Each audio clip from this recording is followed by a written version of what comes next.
All right, so Chairman Spud, are you ready to go? Spud number one? I am ready, John. Thank you. Now we've got the identity crisis solved. I want to welcome everybody to today's meeting of our private recreational reporting work group. Appreciate everybody taking time to join in. We're doing this a little bit later than we had intended to, but we're gonna settle down to business, and hopefully we can have some fruitful discussions.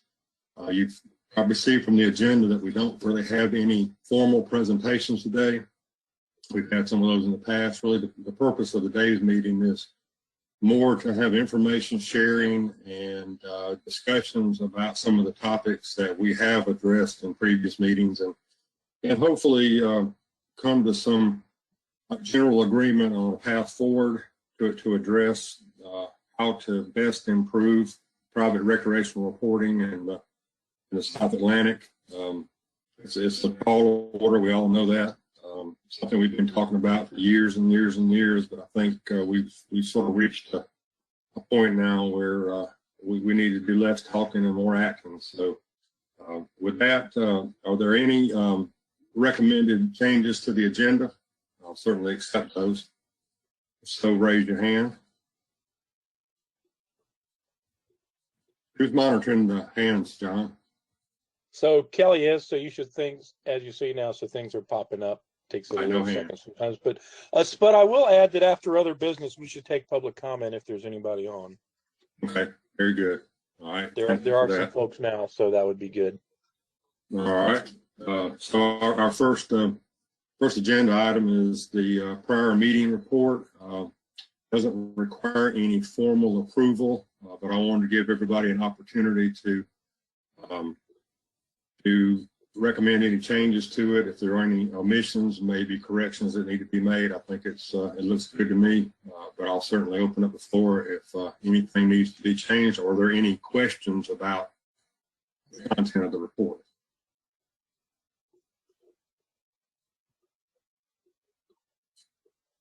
All right, very good. All right, we'll move on then. Our next agenda topic is permitting requirements, and we talked about this. In fact, our first meeting, we received a report from Florida FWC about their state refish survey, and they sort of led the charge in the South Atlantic to come up with a state-specific survey. What I'd like to do now is sort of work from state to federal perspectives and start up in North Carolina and just ask representatives from North Carolina, South Carolina, and Georgia to address this topic.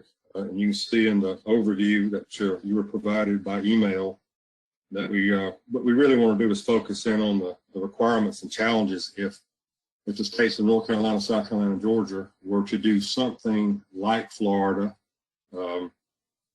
maybe identical to Florida or some variation of that. And specifically address any legal logistical differences between state and federal permits in their state, implementation, financing, and then just the feasibility. What's the reality check on the possibility of doing something to address permitting folks fishing in federal waters through state governance structures. So with that, are there any questions about this agenda topic? So, Spud, I do have a late development.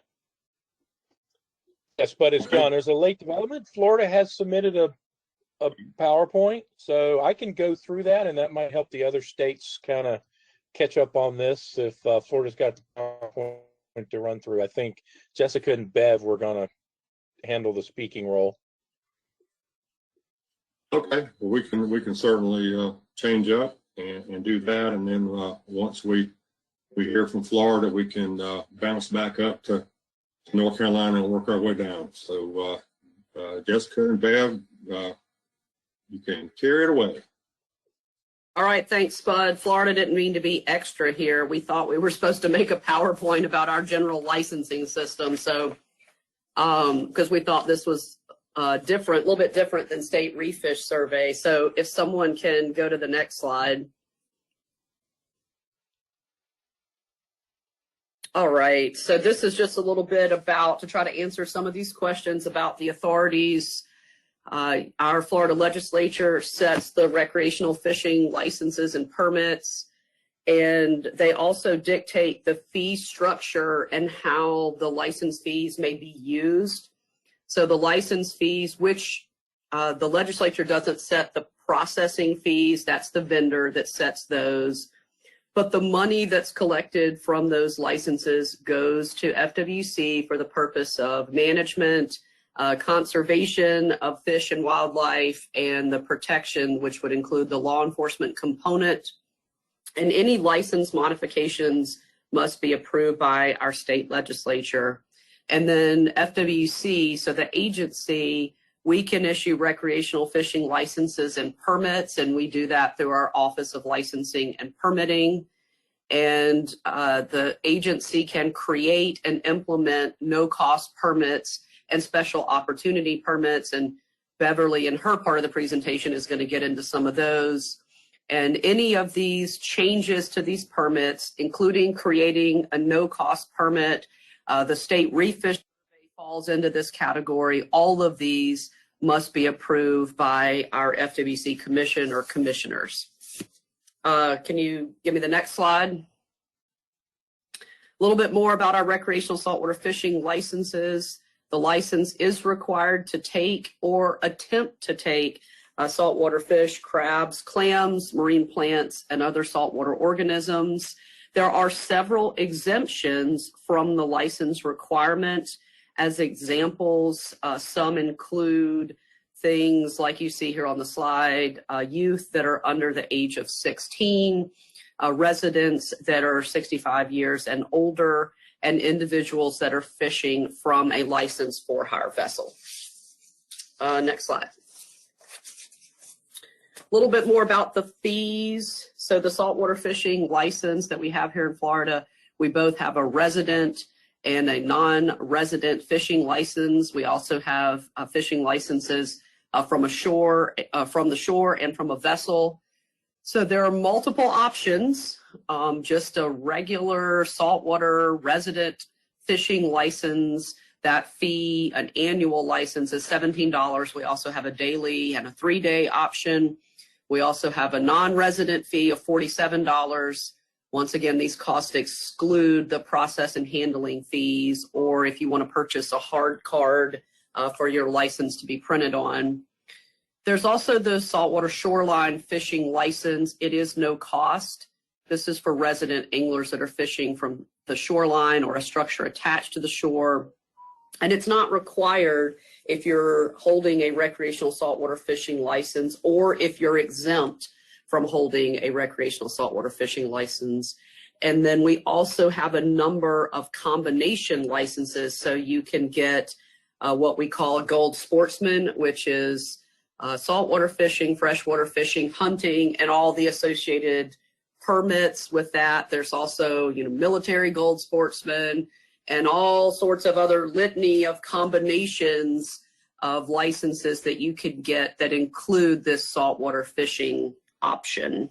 So that's just a little bit about that. I'm going to turn it over to Beverly, who's going to get into the more specific permits and the uses like the state Refish survey. Yeah, thanks, Jessica. So some of the saltwater add-ons that you can get in addition to just the general saltwater fishing license requirement have also been approved by our legislature and implemented through our agency over time. The most recent one of the most recent ones we've already talked about, the state Refish angler designation, is a free, no-cost one that we use for our Refish survey. But some of the longer-term ones that we have in place actually include a fee which helps support enhanced research and monitoring. And one of those is for common snook. The other is for our spiny lobster recreational fishery. And that permit is similar to the state Refish permit in that it's used as a directory for targeted surveys for lobster effort and catch. More recently, it's been more difficult to get those fee-based additions to the license. So the state's been trending more towards these no-cost licenses. And there's, you know, pros and cons of going that way for data collection. Is there another slide after this one? Yeah, so these are some examples of a few more. The blue crab and stone crab pot registration, it's a no cost, but I think you have to go to a completely separate website. So it takes a little bit of extra effort to get this one. So you have to really want it.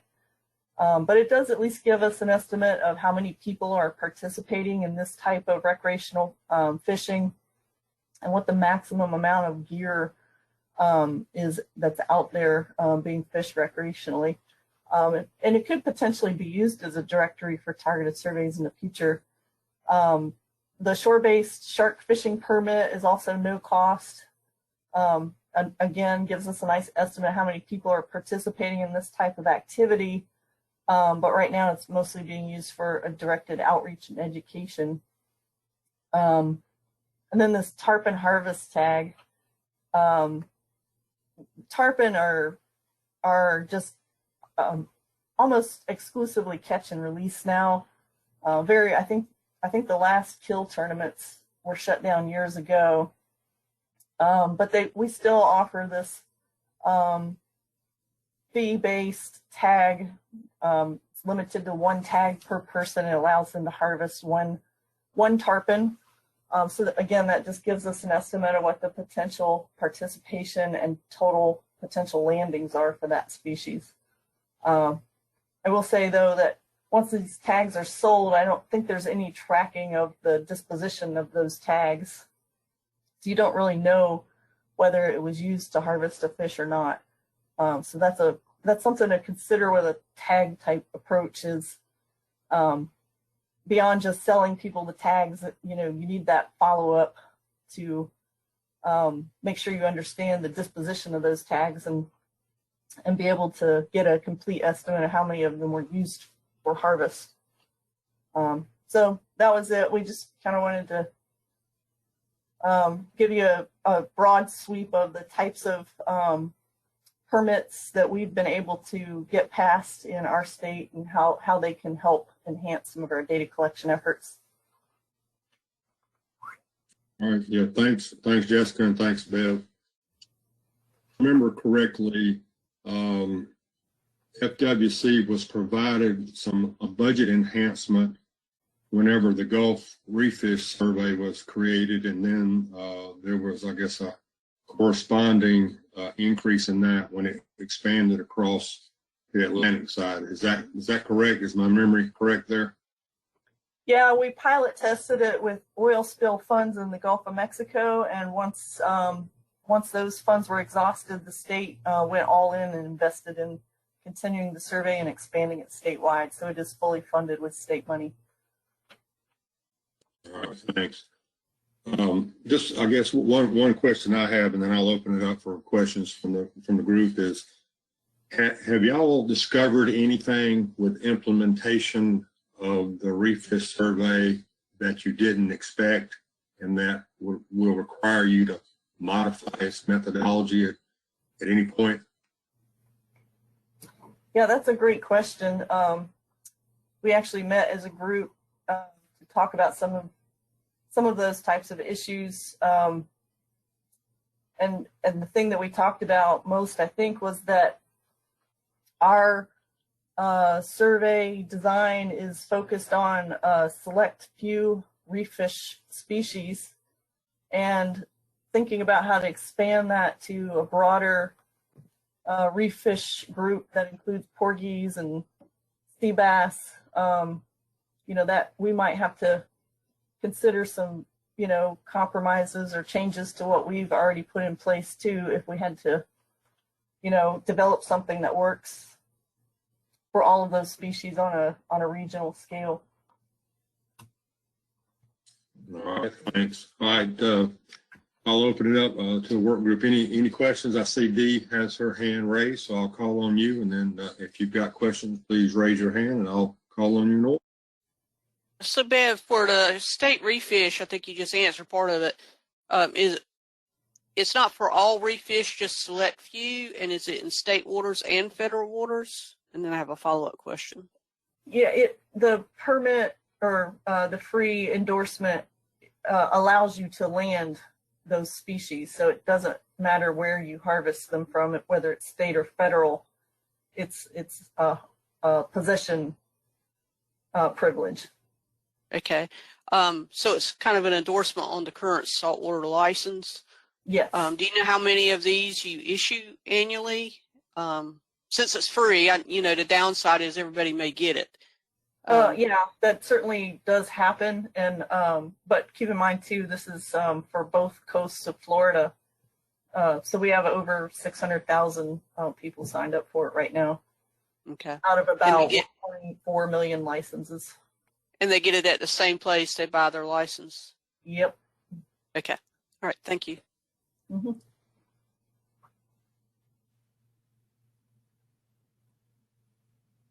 Any other questions for Bev or Jessica? Just a reminder, is it good for a year from date of purchase, or does it have a defined period of time that it's valid? It's from date of purchase, 1 year. Which is the same way that the saltwater license is. Is that correct? Yes. Although you can add it on to your license at a later date, and then your license and your saltwater, your Refish angler endorsement are out of sync with each other, which is not necessarily good. Right. Okay. All right. Thanks. All right. I got Mike Larkin and then Chester after Mike.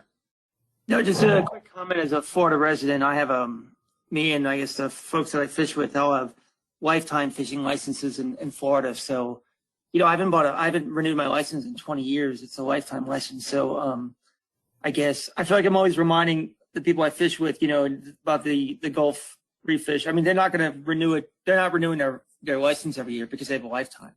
So I'm just pointing that out. I feel like I'm trying to remind them about, upcoming changes in the Gulf Refish permit and all that. So just a comment I want to point out.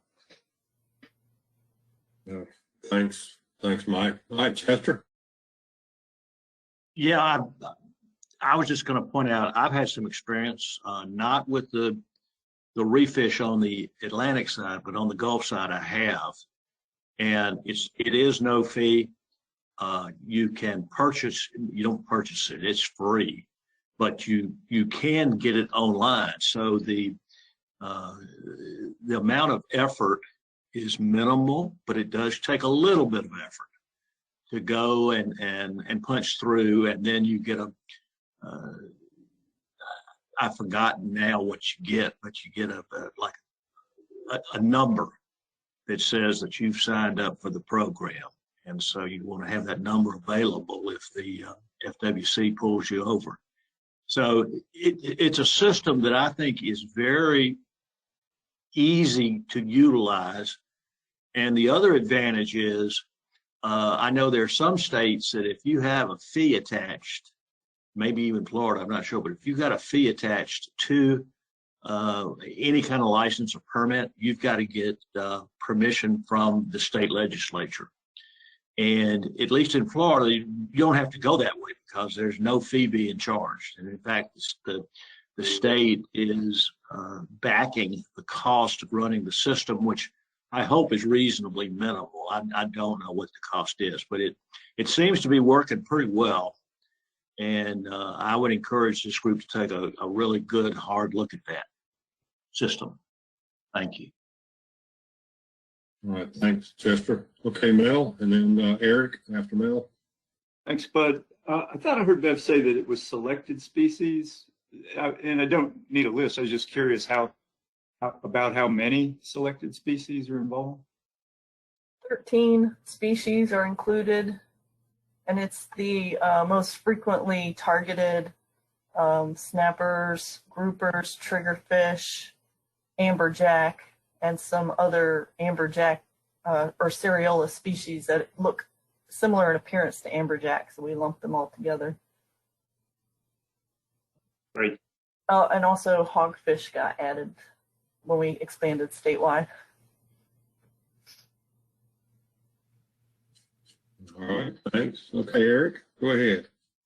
Yeah, I just had a quick question about the sort of legal framework for this. So basically, fish caught in federal waters can be illegal to land in state waters if you don't have this refish permit, even though they're like within federal regulations. I guess I'm trying to understand the legal surroundings of this refish permit.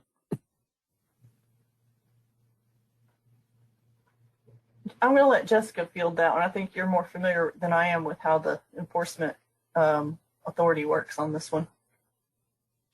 Thanks, Bev.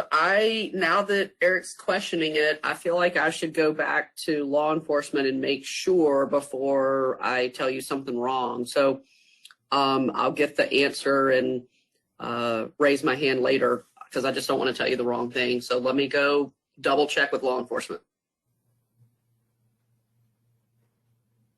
All right, thanks, Jessica. Any other questions for Jessica or Bev? Okay, no hands. All right, so we're going to bounce up the coast to North Carolina, and who's going to take the lead on that for us? This is Brandy Salmon. So I'm the License and Statistics Section Chief for North Carolina Division of Marine Fisheries. So I got together with Dee and we kind of put together a little bit of a bullet pointed list that I'll just read off to you guys, and hopefully not too boringly. So just as a background, in North Carolina, we have licenses and we have permits that allow you to harvest or target marine species. So in order for you to land marine species, you must either have a standard commercial fishing license or for commercial fishing, or a coastal recreational fishing license for recreational fishing. So permits allow holders to use certain gears or equipment to partake in the specialized activities. So permitting requirements for North Carolina, there are like 2 pathways that you can kind of go about doing this. So implementation of an endorsement or a stamp or whatever you want to call it to our coastal recreational fishing license, which we call CRUFL, would have to come from legislation. And then permits would have to be implemented through our Marine Fisheries Commission rule, or possibly proclamation if it meets the needs of the condition of that proclamation issued. So for this to happen, MFC rule language would have to be drafted up and a fiscal analysis would have to be completed before sending that rule through the rulemaking process, which can take years to accomplish. And you can already tell it's a pretty long list of steps that are involved here. So North Carolina does not currently have a recreational permit for harvesting or targeting any other marine species right now. So some impracticalities to that would be, so both pathways going through an endorsement stamp or permit are little time consuming during the implementation and depend on external factors to achieve that success.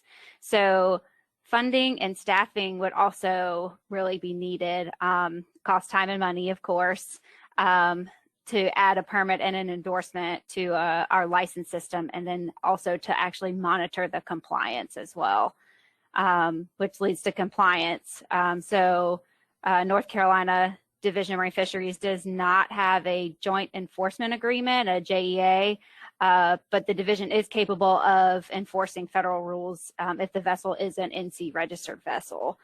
So that's pretty much the gist of kind of how ours is set up. I have Dee here to help me answer any questions that you guys have. So let me add a few things based on what Florida presented. Even on our coastal recreational fishing license, we actually ask a couple of survey questions, such as, do you use crab pots? Do you use a cast net? And we do use those survey questions to do supplemental surveys. So we can target try to determine how much recreational crab is harvested and so forth. So that is another potential option. It's not really an endorsement. It's not required to say yes to harvest crabs, but we could add a, that would probably be an easier approach for North Carolina without having to go through the legislator or federal law, is to ask a survey questions of the coastal recreational fishing license holders when they purchase their license. Much like Florida, we have short-term licenses up to 10 days. We have annual licenses, and the fees are different for residents and non-residents, and we have lifetime licenses. And lifetime licenses do sometimes pose the most difficult situation because they don't have to come back to the office all the time or go on a website. Even just keeping their address information is difficult at times. So that is another option as far as I reckon of least resistance, to add a survey questions to some of the annual and short-term licenses when they're purchased, to try to identify a population that was landing refish. Let me touch on the enforcement. I know Jessica was going to talk to their enforcement guys, but our enforcement guys, even though we don't have a JEA, we certainly can enforce federal fishing activity if they're brought back to the state, if it's a federal species and North Carolina really adopts the federal landings, the federal laws of those species. We would actually have to adopt a different rule or to say we don't adopt them. Or a proclamation. And we've had experience where we have made cases where people didn't have licenses that were landing federally managed species. Actually, a very high profile case in the Big Rock Blue Marlin tournament, where the top winner had to be negated because he didn't have a license when he landed the Blue Marlin. A North Carolina license. He let $15 stand in the way of that. So, so that's that. For us to modify anything at the level we've been talking about in this work group, most likely it would take legislative action. And I don't know if we have the will to go down that road for federal species in North Carolina. And much like Florida, North Carolina does not like adding fees to anything. So it may just be like a free endorsement. So I'll just close with that.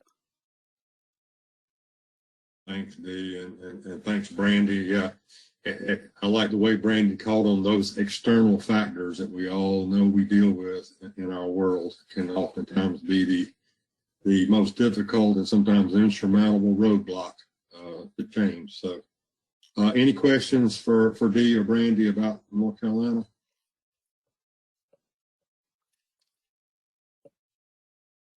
Okay, thank y'all. And we'll move down the coast to South Carolina. I think that's Amy. I think you're going to handle that. Good afternoon, everyone. We did do a quick little PowerPoint presentation, and I've sent it on to John, but we kind of took it in a little bit of a different light than what what Florida did, and then how North Carolina's followed back.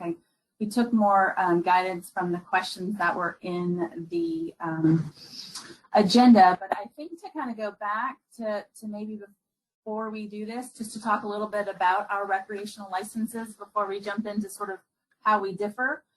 We in South Carolina do require residents and non-residents, when engaged in fishing activities with the state's saltwater waters of the state of South Carolina, to be licensed. We offer annual and 3-year licenses. We offer 14-day licenses. We also have a lifetime and disability, as well as military licenses that are available. If you're a resident, the fees are a little bit cheaper than if you're a non-resident, but the General Assembly does dictate our license fee structures, as well as all of our laws of the state with regards to our finfish species and shellfish species. Mel, do you want to pop in and add anything or about our licenses? Well, no, it's along the lines of kind of Florida. I mean, we've got different versions for in-state, out-of-state. Fee structures are different. It is all established by the General Assembly. It is in code, state code, and it is set up the same way to where it's a landing base, land or possess in state waters. So it applies to federal waters as well. And I think, similar to a comment from North Carolina, South Carolina basically adopts by reference all size and bag limits related to federally managed species. So we're consistent there unless we deliberately choose to go otherwise, but we're consistent for the most part. And I don't know how much you're going to get into here, the difference between licenses and permits. We do have both, but our permitting tends to be commercial-based permitting. We don't really have recreational permits or endorsements for saltwater fishing at this point. And anything that, if we were to add that, would be have to be an act of the General Assembly, which is rather laborious process sometimes.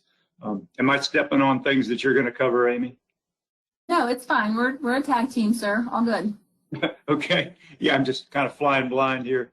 Yeah. So if we were to add some sort of endorsement, or whether it was fee-based or non-fee-based, if there was a requirement for someone to have that in South Carolina waters, then that would have to be instituted by the General Assembly. We'd have to go through the legislative process. And I'm thinking right now, particularly if there was a fee associated with it, we just recently had a license fee increase approved by the General Assembly. I doubt there would be much of an appetite for additional fees on anglers based on that, and also particularly if it were focused on just dealing with federally managed species. So might be a hard sell at this point, but anything we were to add on would have to go through the General Assembly. So that's pretty cut and dry for us. What else, Amy? Anything else? John, I don't think we need to go through the whole presentation unless you feel like it would be helpful. Some of the things that I would add would be, as others have said, South Carolina does have a joint law enforcement agreement with NOAA. However, well, let's just go through it. It might just be easier. So that'll be fine. You can hit on it. Yeah, go ahead. You did it. Okay, and I did it last minute, so feel free to jump in anytime. So like Mel said, we do have licenses and permits. Permits is primarily on the commercial side, but regardless if it's a permit or a license, it does have to go through a state legislative action through our General Assembly. A law has to be introduced. Sometimes that's done by DNR staff, but a lot of times it's a sponsored bill by an outside group to a subcommittee. Of course, the proposed law has to be vetted, reviewed, voted upon by majority through the House and Senate, and then it's signed into law by the governor's signature. Most of the laws pertaining to South Carolina with regards to recreational fisheries is in Chapter 5 and Chapter 9 of Title 50 for the South Carolina Code of Laws. I'm going to go to the next slide, sir. And again, all of the authority is outlined in these laws. So it doesn't matter if it's a fee structure for a license, a fee structure or a law enforcement infraction associated with a ticket, or even to the point where how the saltwater revenue funds are going to be distributed amongst the agency to be able to pay for programs and what have you is also dictated through our General Assembly. So not only the laws, but the financing and the enforcement. Next slide, sir. In addition, we do have a series of definitions that are tied, that are actually also part of state law. So we do define what a recreational fisherman is, where a person is taking or attempting to take a saltwater fish. We do define fish as being anything of the saltwater species in the actual activity of therefore taking it. And one more slide, sir. But we also go on to further define our salt waters and the waters of the state. So they only do extend out to that territorial limit. So just like we all have the 0-3 where we are monitoring, even through that joint law enforcement agreement, our officers are telling us that they feel like that 3-mile mark is the choke point. They do patrol in federal waters, and they will provide case files to a federal officer for an infraction that may be viewed. But about the most they'll do is seize a fish, particularly if it's an out-of-season fish or the wrong, a not correct size, either undersized or out of slot. or if it's over the bag limit. But most of the time, they don't actually write hard tickets while in federal waters. They'll do a case file, provide them documentation, and turn that case over to the federal government through our JEA law enforcement agreement. They feel like it's difficult to have true jurisdiction in those federal waters. Next slide, sir. Mel touched on it. We do have a statute of law that does allow us to have federal regulations declared that of the state, but they are based on fishing periods and seasons, gear restrictions, sales restrictions, bag limits, and such. There's nothing here that would say, hey, if the federal government implemented a license or a stamp or a permit, that we would be able to just shove that into state law as well. So it would have to go through the General Assembly if something like that were to occur. Next slide, sir. Kind of getting into the feasibility of our state permitting or licensing or whatever word you decide to use. And go to the next one. That was the second question we were asked about. We all want better data. We want, South Carolina wants better data. We do have a few legislators and, of course, a small group of fishermen that do participate in fishing activities in the federal waters who are interested in trying to figure out ways to collect better data. There's a high potential to be able to gain support for a state bill if this is something that decides to happen down the future. Mel and I talked about it a little bit. We do feel like we could justify the need, and it would be that desire to identify the audience of who's really targeting these fish. So we did look a lot at what Florida has done with the endorsement, and could potentially do something if the General Assembly were to agree to it, of course, to add on something. But like Mel said, adding a fees to our current licensing structure is likely not to happen. We just had a $5 increase on our recreational licenses just recently, which had been the first time in decades, and I doubt there'd be any action to move forward. So it could just be simply a free endorsement if this were something that were to actually happen. But again, it goes back to DNR law enforcement doesn't really have that true jurisdiction, and that's a mistype unless they're in state waters. So those choke points are pretty important for us. And I think that's sort of it in a nutshell. All right, thanks, Amy, and thanks, Mel. So just a question I've got. So if you went the route of getting an endorsement to the existing license, the chances of getting any sort of fee would obviously be pretty low. So it would ultimately fall on the department to absorb any cost associated with managing the addition of that endorsement. Is that correct? Yes, sir. At this point, yes, sir.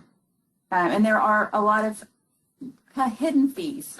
When we restructure any sort of license, I think a lot of times people forget that we have contracts with companies that handle all of our online tools in order to buy licenses. So we would have to go to those entities and ask them to make those changes, and nothing is free anymore. So there'd be a cost associated with it that would carry forward.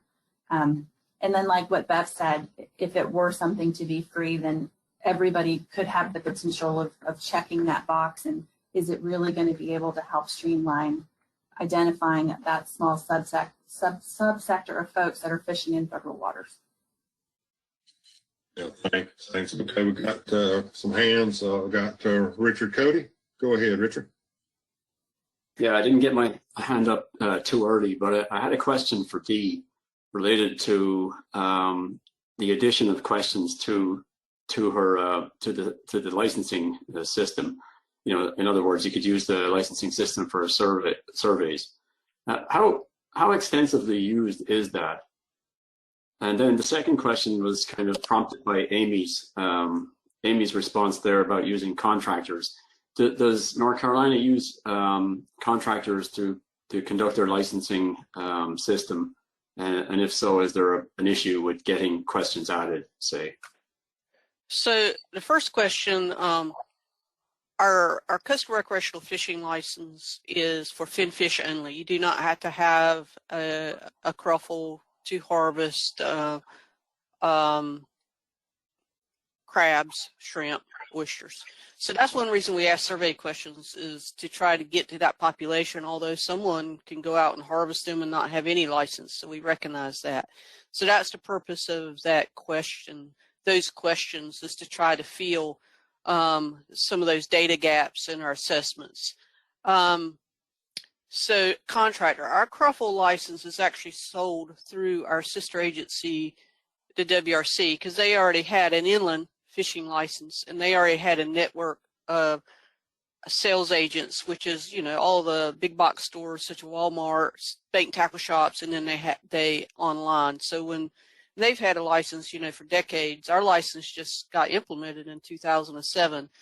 So basically we built onto that system because they already had that network, and we have an agreement with them for maintaining. So every license sold, they get what's called a transaction fee of $2 right now. So initially we had to, I won't even get into finances, but they actually funded our system through their Wildlife Endowment Fund, and then when licenses came online in 2007, we had to pay that back over a 3-year period of time from the revenue we generated back to their endowment fund. And now to maintain that system, they get $2 per transaction. So any modifications to our license system, we have to go back through them and pay them, and we have a certain amount of maintenance cost on an annual basis that they absorb through our transaction fee. But anything that really goes under over 500 hours of work, we would have to pay for them. That's currently an in-house design system that they develop themselves and they maintain. They themselves are now looking to go to an outside vendor in the near future, you know, say next 3 to 5 years. So that dynamic of how we both sell licenses will definitely change in the future. So that is some of the hoops we have to jump through as far as changing our license system. We've really not changed the system much at all since 2007. All the changes that have occurred have really been external to us, really adding more exemptions or more reduced licenses. You know, we have the 16 under exemption. There's some disability exemptions. We also do a subsistence license, but they at least have to be licensed. They go through the Office of Social Services and qualify through there, but they have a license. So we know who they are. So we try to minimize the exemptions. We do have blanket licenses. Now the blanket licenses we actually issue through the Division of Marine Fisheries. Those are for the for-hire fleet. That will cover, you know, 6 persons per boat or more, depending on what the master license has for head boats, and piers. Piers, they themselves get the license. They do keep a logbook, so we can try to get an idea of how many people are fishing on a pier, but the people on the pier don't have to have an individual license. So hopefully that answers your questions. I don't know if Brandy or Stephanie want to add anything. Thanks, Dee. Richard, any follow up on that? Does that answer your question? No, that's great. That's great information. Thank you. Thanks, Dee. All right, Mel, and then. Yeah, I started out, all I was going to do a while ago was point out that, you know, unlike other states, we do not have a commission or a board that has authority to do some of the things that the other states have mentioned. So the things that we would need to do to implement some of these things would have to go through the full General Assembly and legislative process. But kind of following up just with Richard's question to Dee and Dee's explanation, somewhat similar.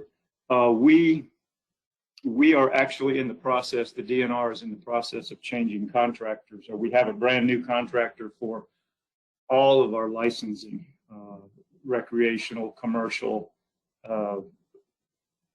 marine, freshwater, the hunting, the whole shebang. That system's about to go live.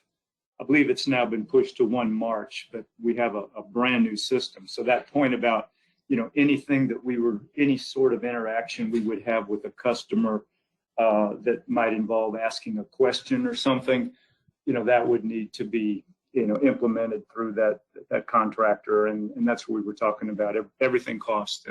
But that's not set up at the moment. We did, and probably have put some of these questions in, ask some questions of the commercial folks, because we do have the ability for people to obtain a commercial license, but not sell their catch. So there's a question that we have traditionally asked, do you intend to sell your catch? Yes or no? So questions can be inserted into the license purchasing process. So that could happen, but again, we're literally about to go live with our new system. That could be something that I suppose could be considered in the future. And then the number of people we have that have saltwater recreational privileges, all the different license types, including basically the lifetime. I have a license now because once you hit 64, you basically pay a fee, and then you're licensed for the rest of your life. So anything you might need to touch on an annual basis, as someone else pointed out, that'd be a little bit additional complication, because I don't need to do anything now ever again in terms of interfacing with licensing. So, if you were going to do something, you have to figure out how to have those ability to reach out and touch those people and get additional information. But anyway, we are about to implement a brand new system, and it doesn't include questions at the moment for recreational anglers. But so we're kind of similar, I think, to what it was explained for North Carolina. There, be a little. We could do it maybe, but it's not set up right now. Thanks, Mel. All right, Chester, you're up. Thank you, sir. I guess I've got questions for Jessica, and there's two of them. Number one, the first question is for Jessica. It was mentioned that our Refish survey is funded by the state, and I had a question as to what funds were necessary to put the system in place and keep it running. Then I had another thought, and that is, depending upon how much money we're talking about to do this for the Southeast, why or what impediments would there be for the federal government to set up a computer-based, I'll call it permitting system, that would be in addition to the requirements of the several states insofar as licensing goes? And you would go onto this federal website if you were going to be fishing for refish, bottom fishing, and get your endorsement or your permit that would be good for fish caught in federal water. And it seems to me that the federal government needs to be involved in this, because what we're talking about is federal fisheries. These are fish that are being caught in federal waters. So it just seems to me that it would fall to the feds to put together a system that would be as simple as possible, and computer, operated, if you want to use that word, to implement this new potential permitting system. So with that, I'll quit. And Jessica, the first question was to you, and that was sort of like, what magnitude of cost are we talking about, if you know? Jessica, go ahead and respond to Chester. And then your second question, we're going to address, Chester, when we work our way down to our federal folks and ask about, the possibility of modifying or creating some sort of system analogous to HMS or large pelagics and all. So we're going to get there. So go ahead. So let me try to repeat the question. So was the question about how much it's costing us to run the state refish survey? Yes. Yeah, so, and Beverly might have a better answer than I do. I believe that we're getting, Beverly's at $3.5 million from the legislature to do this, and it includes a mail survey as well as a dockside component. Beverly? Yeah, and there's also at-sea sampling included in that total. But for the mail survey, it's about $500,000 right now per year. And that's, you know, that's for both coasts of Florida, again, Gulf and Atlantic. The dockside is adds about another $500,000 to that cost, but that's only half of the data. The other half we piggyback on MRIP and utilize some of the intercept data from MRIP surveys. So we do that because it's a cost savings and it prevents us from, bumping into our own surveys in the field.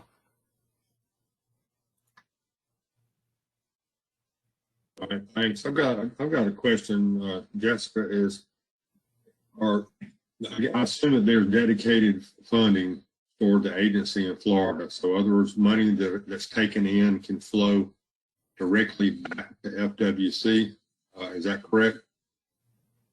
Do you mean like license dollars, so that when we collect license fees, that goes into a particular trust fund that we can then use to conduct research, monitoring, administration of the licenses, law enforcement, management? That's how it's set up, if that's what you're asking.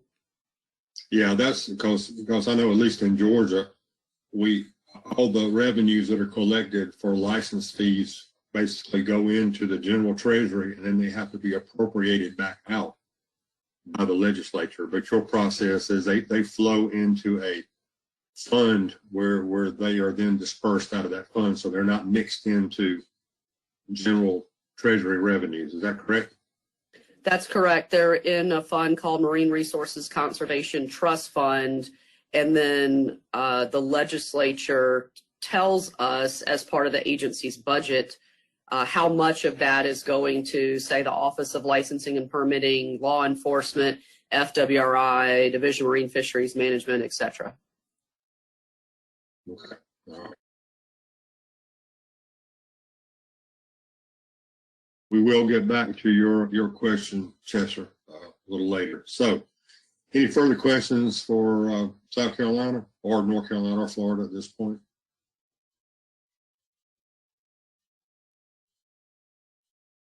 If not, then we'll move on to Georgia. So, Carolyn, I'll turn it over to you.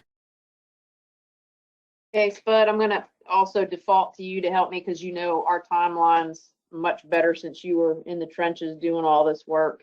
But very similar to what other states have said, the legislature is the one that basically justifies in the code how we go about doing the license structure and the associated fees. Our current form for the saltwater fishing license is a general fishing license that we have for recreational. And we have what's called our SIP permit, which is a free checkoff box on that license that identifies saltwater anglers. So there's no fee structure involved in that. And that was the simplest and easiest way we could move forward with meeting the requirements to make sure that we had our adequate registry back when all that changed out for all of us. So free endorsements and that kind of thing, we do have the ability to go in. As we said, SIP was probably the easiest one. But when it comes to big changes, we just did a change. I think it was back in 2017. So correct me if I'm wrong, Spud, if that's the wrong year, but we did a complete redo on it, which with our commercial licenses where we had checkoff boxes for if you were a participant in eel fishing, shad fishing, same idea. Everybody could check all the boxes off whether they participated or not. In 2017, we changed those over to where there's a small fee that goes with those checkoffs. So we were getting a better indication of who was doing that in the commercial section. But we, similar to South Carolina, with how the licenses are actually handled, Coastal Resources does not do any of the licensing that's commercial or recreational. It's through the licensing section of our Wildlife Resources Division. That's where the licensing department is. So the management of that program is done through WRD, and we work with them, and we can ask certain things of them, but there isn't a guarantee that we are going to get things added to it, like questions. We've done those in the past, but it takes a little bit more negotiations within the ranks to do that. They have an outside contract now with a licensing party. Brandt is the company that they use. So anything that they're doing also is done in contractual discussions with Brandt. So add-ons may be doable, but there may be some constrictions on it. And as such, they'll give priority to their needs ahead of ours. And that's not passing a judgment call. It's just kind of stating how it's worked. We're trying to get more involved in the assessment of the contracts as they get ready to renew them to make sure that we're getting covered in that. But yeah, it's still a learning process with how we engage that system better. We do have a JEA for Georgia with as far as our law enforcement. A lot of their work they do around Grays Reef specifically, but they do work joint in hand with the federal law enforcement officer out of Savannah for making cases when they do have issues there.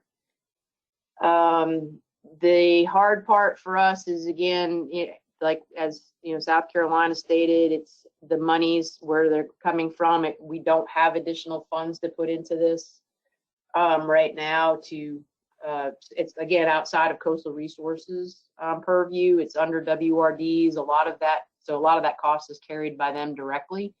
If this was a bigger burden, we'd have to put money into the pot, and we'd have to figure out where that money was going to come from.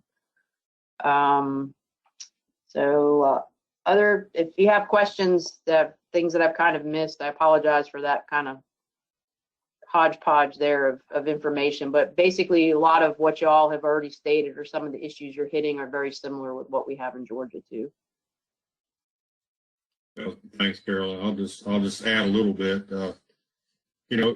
Even a no-cost permit in the eyes of state legislators is oftentimes deemed a burden.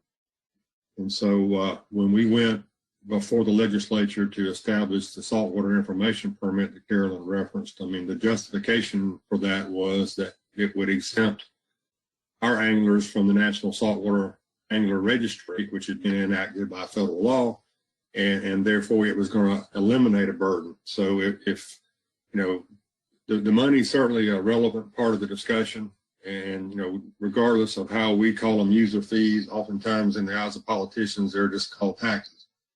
And so, but that doesn't mean it's an easy lift to go before an entire General Assembly and get them to agree on adding in something, especially, when it's designed to address a federal fishery management problem. So it's not to say that it can't be done, but it's a heavy lift. Especially in a state like Georgia, where we have probably the smallest percentage of our licensed anglers to fish saltwater that fish, in the EEZ or any of the South Atlantic states. So that just means the lift's a little higher for us. So, any questions from Carolyn or me about Georgia?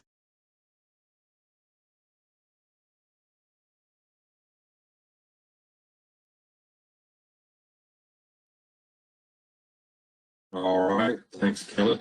Okay, so we've got a situation here where I think ideally we would like to see uniformity across the region, and doing that at the state level is probably, I'm not going to say it's impossible, but it's going to be a pretty tough challenge. So then that puts us back to federal authority, and is it the best, most feasible course of action to look at creating some supplemental mechanism to identify this universe of folks that fish for snapper grouper particularly through a federal process. And I know we've talked about this off and on for years, but so I'd like to open it up for Mike, Eric, Richard, anybody who'd like to just opine about the possibilities and the merits of using something, a process like is already established for that. So I'll open it up to y'all.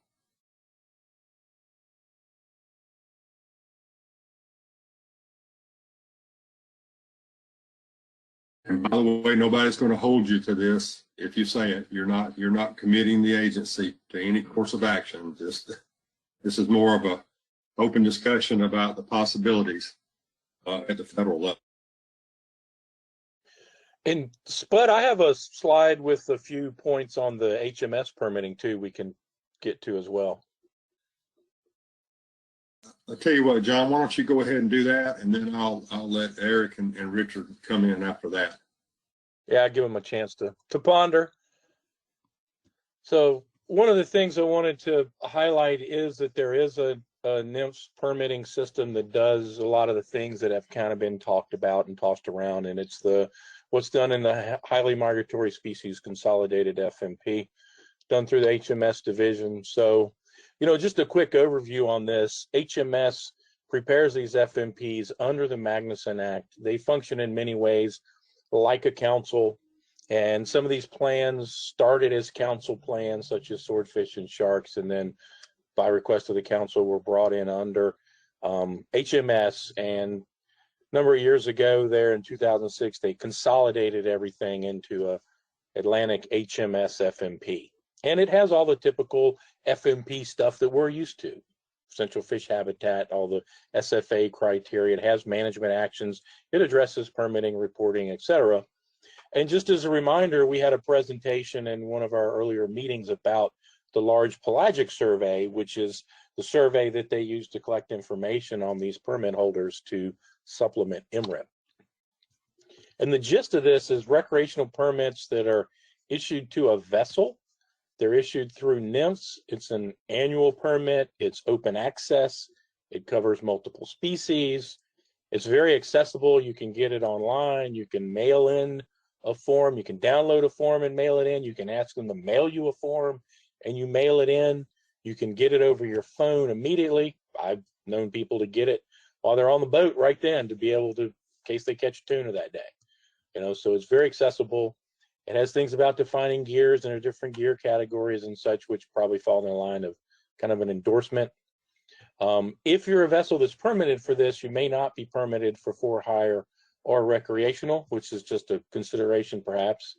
It has a fee of $26, and so the council members recall our discussions previously about permits and NIMS, and the situation is they need to only cover the amount of money that it costs to administer. So you see the fee is not overly expensive. An interesting twist in it, there's what's called a shark endorsement, and it requires training where you watch a video and take a quiz on identifying sharks.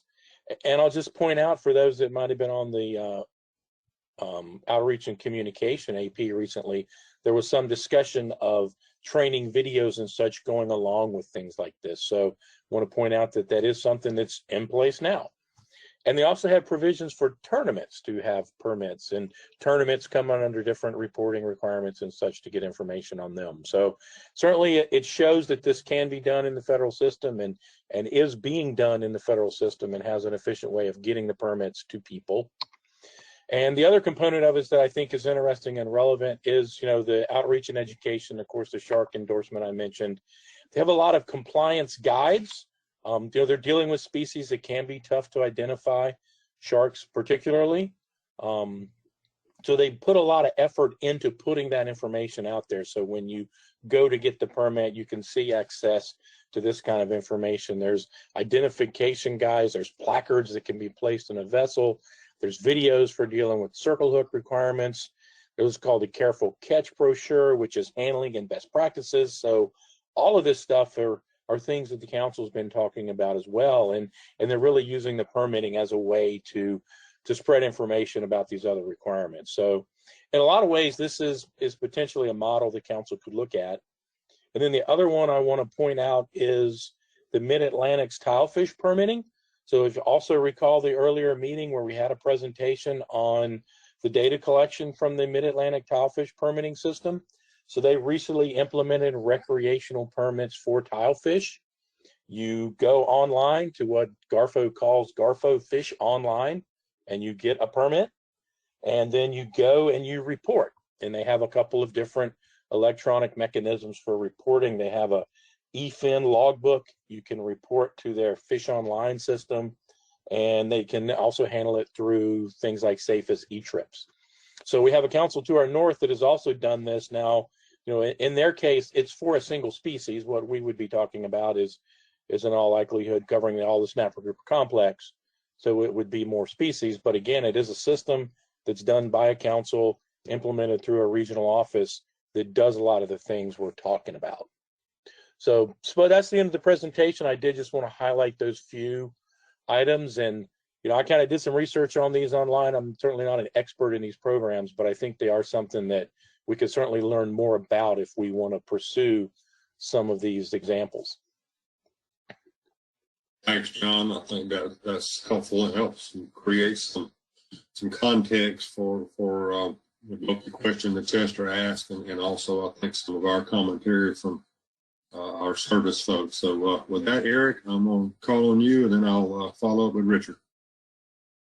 Yeah, so I guess I'll go back, and my perception is our best shot at getting a sort of federal saltwater fishing license happened under Bill Hogarth's reign when he was the AA, and we had an administration at that time that was kind of favorable to fishing. And if we couldn't get it done then, and not to put too much emphasis on Bill's capabilities, but if we couldn't get it done then, I really find it hard to get it done now, put it that way. And, you know, I think the other thing to recognize is our need in the Southeast is unique because maybe in New England, a little bit in the Mid-Atlantic, but certainly the West Coast doesn't seem to be scampering for this sort of thing to happen. So I don't know. That's just sort of my take on the history of this and the thoughts about how easy or difficult it'd be to try and get the feds to re-engage in the idea of a federal saltwater fishing license. Thanks, Eric. Richard?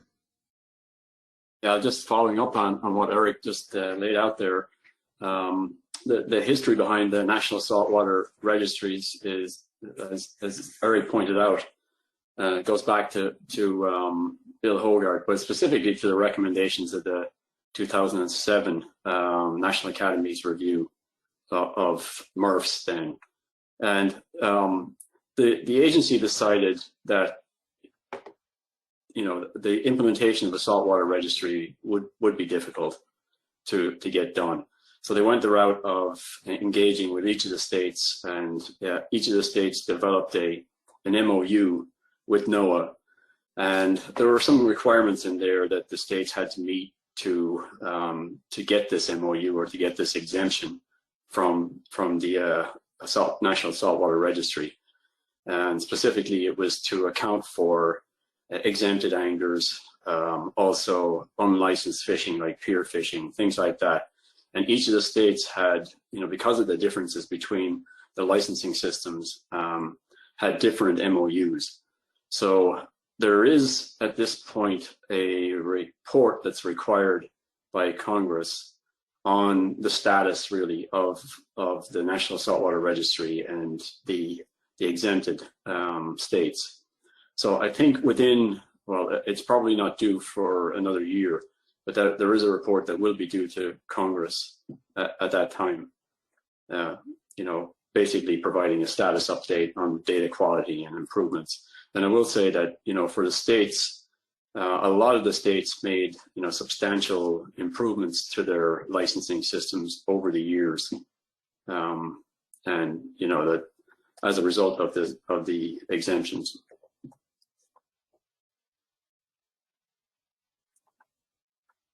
All right. Thank you, Richard. Chester, and then Luis is on deck. Thank you, Spud. I've been around long enough that I remember the federal registry and everything that went into that, and the exemptions for the states if they enacted a saltwater fishing license that complied or was in compliance, I guess would be a better way to say it, with the federal standards. And we're not really talking about that. What we're talking about is essentially a standalone permit that would allow bottom fishing in federal waters that is in addition to the state's licensing requirements. In Florida, at least the last time I did it, you didn't automatically get this Refish permit with your license. In fact, you had to make another trip back into the FWC's website to sign up for it. So it did take a little bit of effort to get. And I understand that there's been a lot of discussion about the fact that, well, if you make it free, then people are just going to check that box. And that therefore some sort of fee needs to be associated with it. And I went along with those arguments when we first started talking about it, but as I thought more and more about it, really the system that Florida has makes more sense. And that is, there is no fee.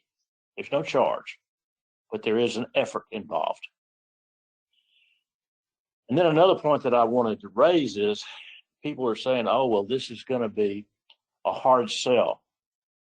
Well, it may well be, and I don't think that we're going to see this in the next 2 or 3, maybe even 4 years. But if you take a look at what has been going on with fisheries management on the federal side over the past years with regard to recreational fishing, it is clear that something has got to change. It is very difficult to obtain data, even more difficult to obtain accurate data. And as we've been saying, a number of people that are on this call have been saying for a number of years, we really have got to define that universe being people that are out there fishing for snapper grouper in the EEZ. So I think that our recommendation to the South Atlantic Fishery Management Council as a whole should be that we start working towards getting a system like this, a system like Florida's, in place, administered by the feds. And for those that think that, well, we'll have trouble maybe getting the funding for it, if you take, and I kind of dropped this thought because I'm talking off the top of my head, but if you think about the economic cost involved in some of the management problems that we have had and faced, $3.5 million, which is apparently what the state, roughly what the state is paying, is an absolute drop in the bucket. It just makes a lot of sense to me. And with that, I will close. Thank you, Chester. All right, Luis, and then back to Eric. Yes, thank you, Spud. And Eric, if you have something that responds directly to Chester's point there, I don't mind going second. It was just kind of tangential. Yeah, Chester just made me think about something, but go ahead, Louise, first, and then I'll comment. Okay, thank you.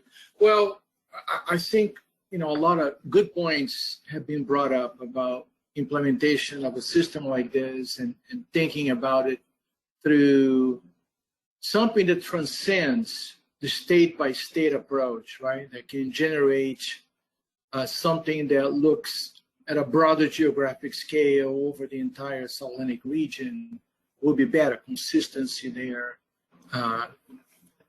spatially, geographically for that whole area. And if we say, okay, there are some possibilities here of us going to the federal system, but if those don't work, I'd like to hear, Jeff, perhaps you help us think about, could this be implemented through the Atlantic States Commission, working with the states in coordination with the council? I'm thinking about something like the Recreational Reform Initiative that ASMFC works in coordination with the Mid-Atlantic Council on, and is a coordinated initiative there. So something similar to that, but basically to help administer this permitting process in coordination with the council. Jeff, would you like to respond to that question from Luis? I can do that. Thanks, Bud. And thanks, Luis. In terms of, I have been kind of, listening and thinking about things here. The commission's role is in supporting administration typically falls after a regulation or a sampling design has been set by another, regulatory agency. So I struggle a little bit with what our role would be at the moment, because there's questions about who would be the regulatory authority for a permit. So that was my answer to your question. Where I was thinking is really, what is the purpose of the permit?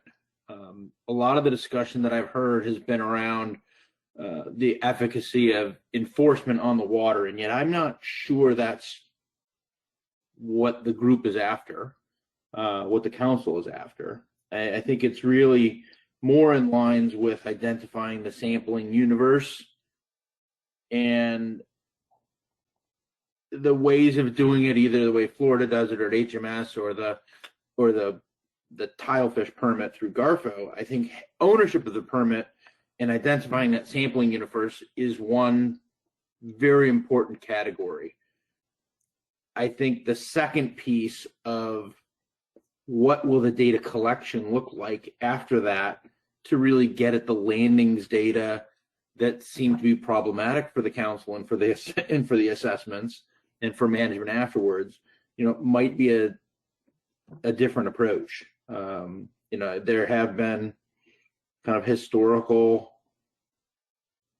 difficulties with the large number of recreational fishermen that choose to report or not report, have possession or not have possession, and maybe the method of permitting is different than the method of data collection. And I don't have an answer in that, so I'll stop.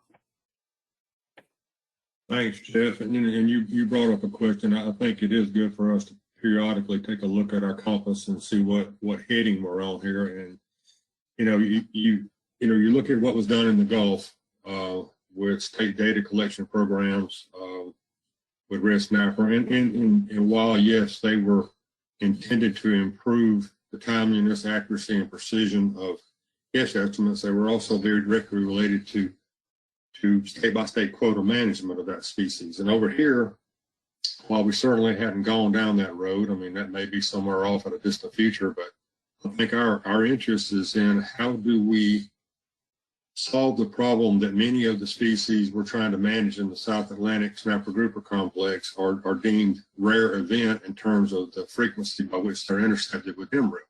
And we need to somehow improve the timeliness, the accuracy and precision of recreational catch estimates and discard estimates for that complex. And what's the best way to get there?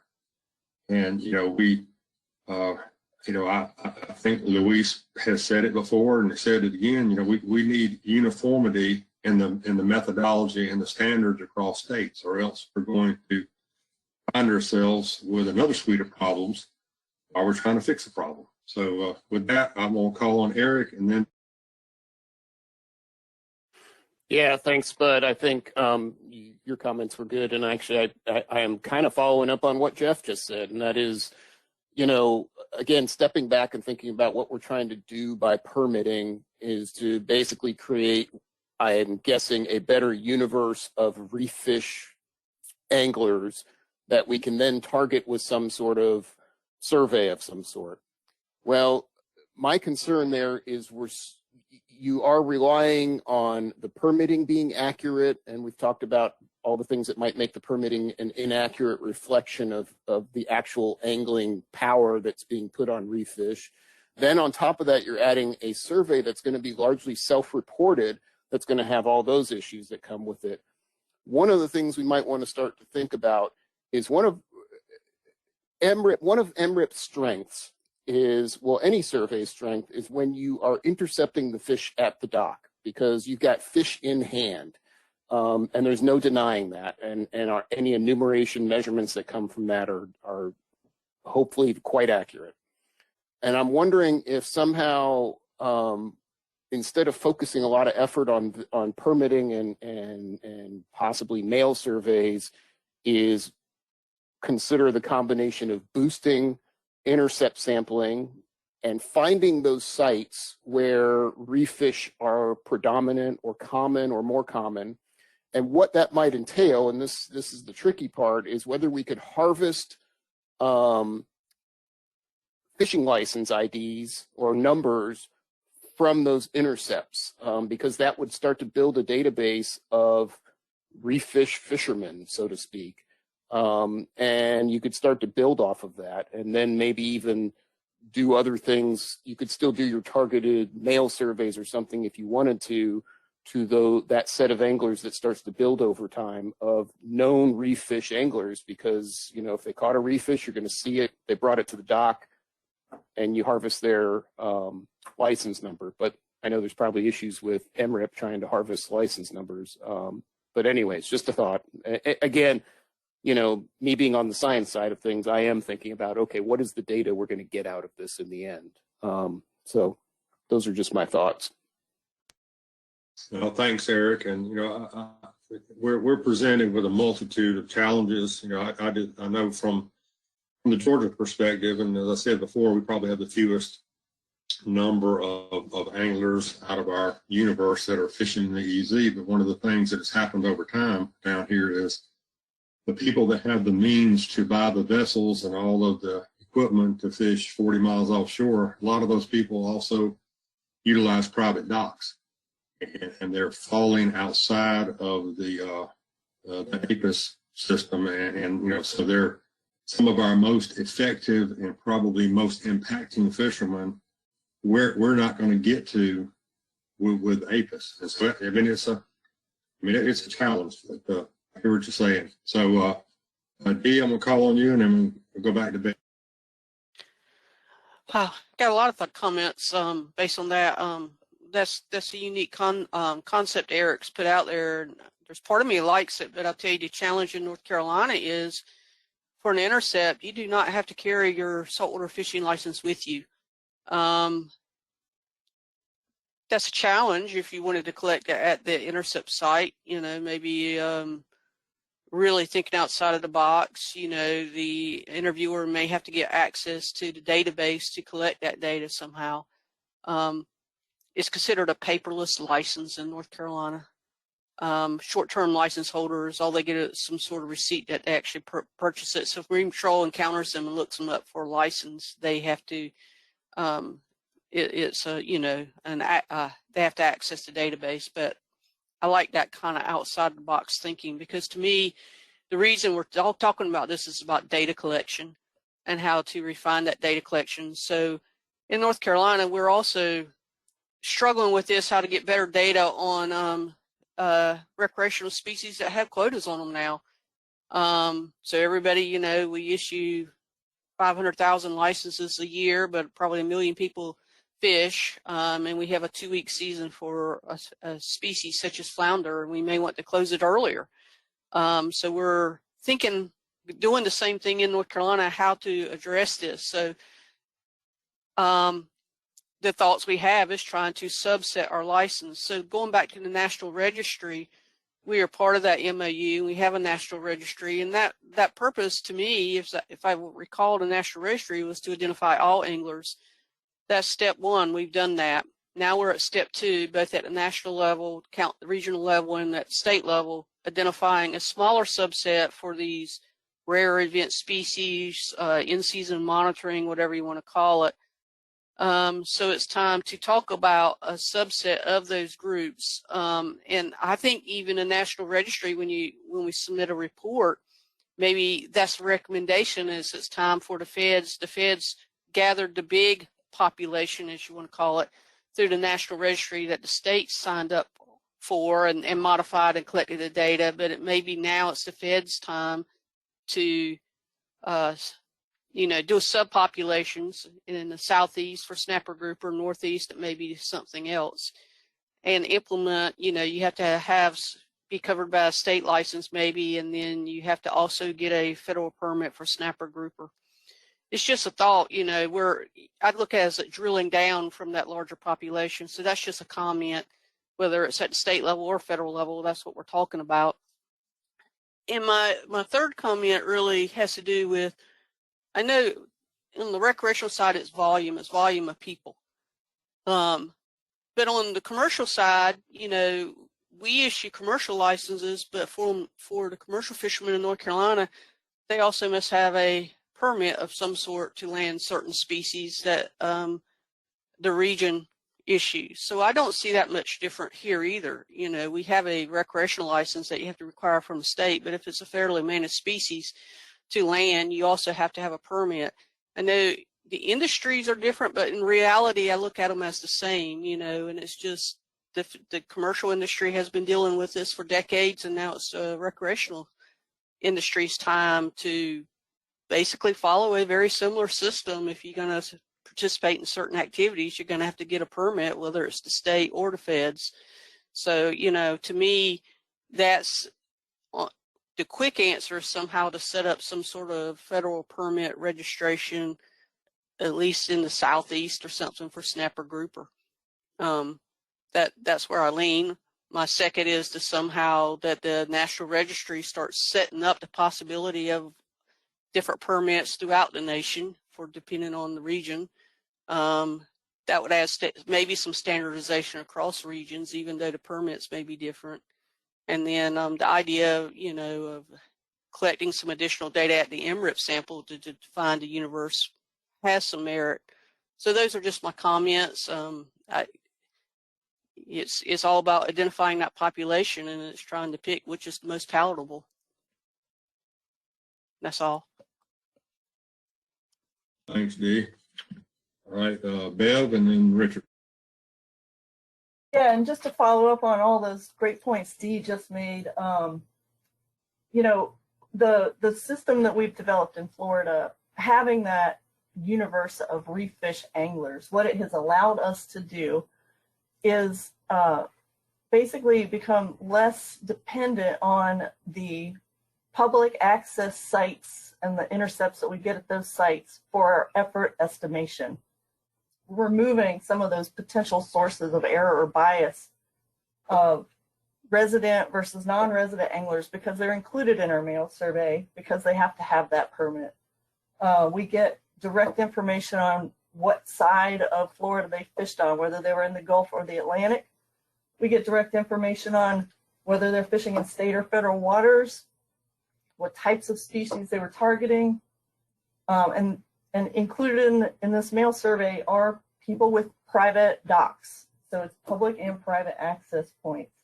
The only thing that we have to rely on the intercept survey for is our undercoverage adjustment factor to account for anybody who's fishing without that reef fish permit. That's it. So the main advantage that you get by having this universe of anglers is that you can specifically identify them and really target them for, I think, a much more precise estimate of the offshore fishing effort.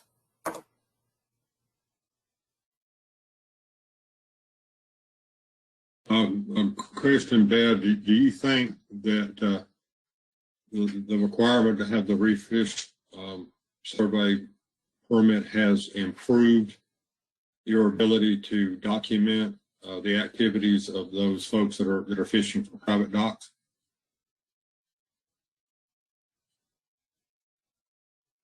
Both surveys include private docks, but the MRIP survey, the FES survey only asks how many fishing trips they made in Florida. And then it has to rely upon the access point intercept survey to figure out how many of those anglers fished on the Atlantic versus the Gulf, state versus federal waters, how many, what percent were targeting reef fish versus other types of fish. And they also have to do an adjustment factor for non-resident participants. So all of those things can be included directly in your effort survey when you have that license in place that allows you to target that universe. All right, thanks. All right, Richard and then Carolyn. Yeah, I just wanted to follow up on a couple of things. Nearly all of the surveys, the dockside surveys, have we'll call it the limitation of not being able to sample directly to private access. So they are limited to public access sites for catch information. There is, the potential for the effort surveys to provide some information on targeting and so on. But in general, nearly all of the surveys, if not all of them, suffer from not being able to sample private access. So you have to apply the assumption that what you're sampling at a public access is similar to what's being caught at private access. The other point I'll make is that and it goes back to Eric's point about identifying the universe of samplers, but also getting an estimate of those that are not included in that universe. There is always the potential for unlicensed fishing effort. It's just a fact of life. Not everybody is licensed. So the difference in MRIP versus the state Refish survey is how they apply that adjustment for off-frame fishing effort. So those are considerations, I think, that if you're going towards a permitting system, that should be taken into account. And and there are various obviously there are various limitations to how MRIP does it, because it's more of a general survey versus how SURFs, which is more of a targeted survey, how they get at that off-frame effort. That's just the points I wanted to make. Thank you, Richard. Yeah, and we've talked about this off and on in this discussion, and that's, while having some sort of question whenever you acquire your license to designate you as a member of a sample frame versus having it being a legal requirement, and I just know when, like Carolyn mentioned about our commercial license before we changed it, everybody would just check every box because they said, well, I might go eel fishing, and it diluted down a potential sample frame of individuals who were doing that particular activity. So, I think that's one of the other challenges. If the requirement doesn't have force of law behind it, do we dilute the frame down to the point that it diminishes the quality of the data to the point that we are a whole lot better off than we are now? Because as I understand it, Florida has force of law behind it. It's no cost, but it was created through a legal authority. And so that's something. But anyway, I'll call on Carolyn.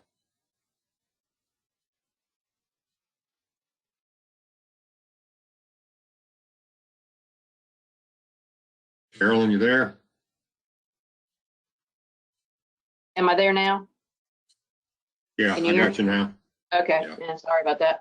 Now I had the same points that Richard kind of brought up too, and it's probably into the next step, but reminding that, and I know I'm preaching to the choir, but the voluntary aspect of this, if you're trying to use the APIS, we still can't mandate people to tell you anything about their creel.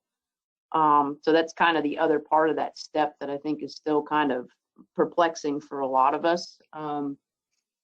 And yeah, I guess in some of it, I might have misunderstood what Dee was saying, but I just getting a little bit with the concern about if there's any potential for asking things of the fishermen about their licensing. You don't want your creel agents to be in a funky spot either, where they're trying to make sure that they're identifying the individual to the right universe. But and like I said, that I'm just basically sharing comments that I know this group is well aware of. But the voluntary nature on the catch side is just that part that I don't. And that may be the census and sampling part, but just my comments.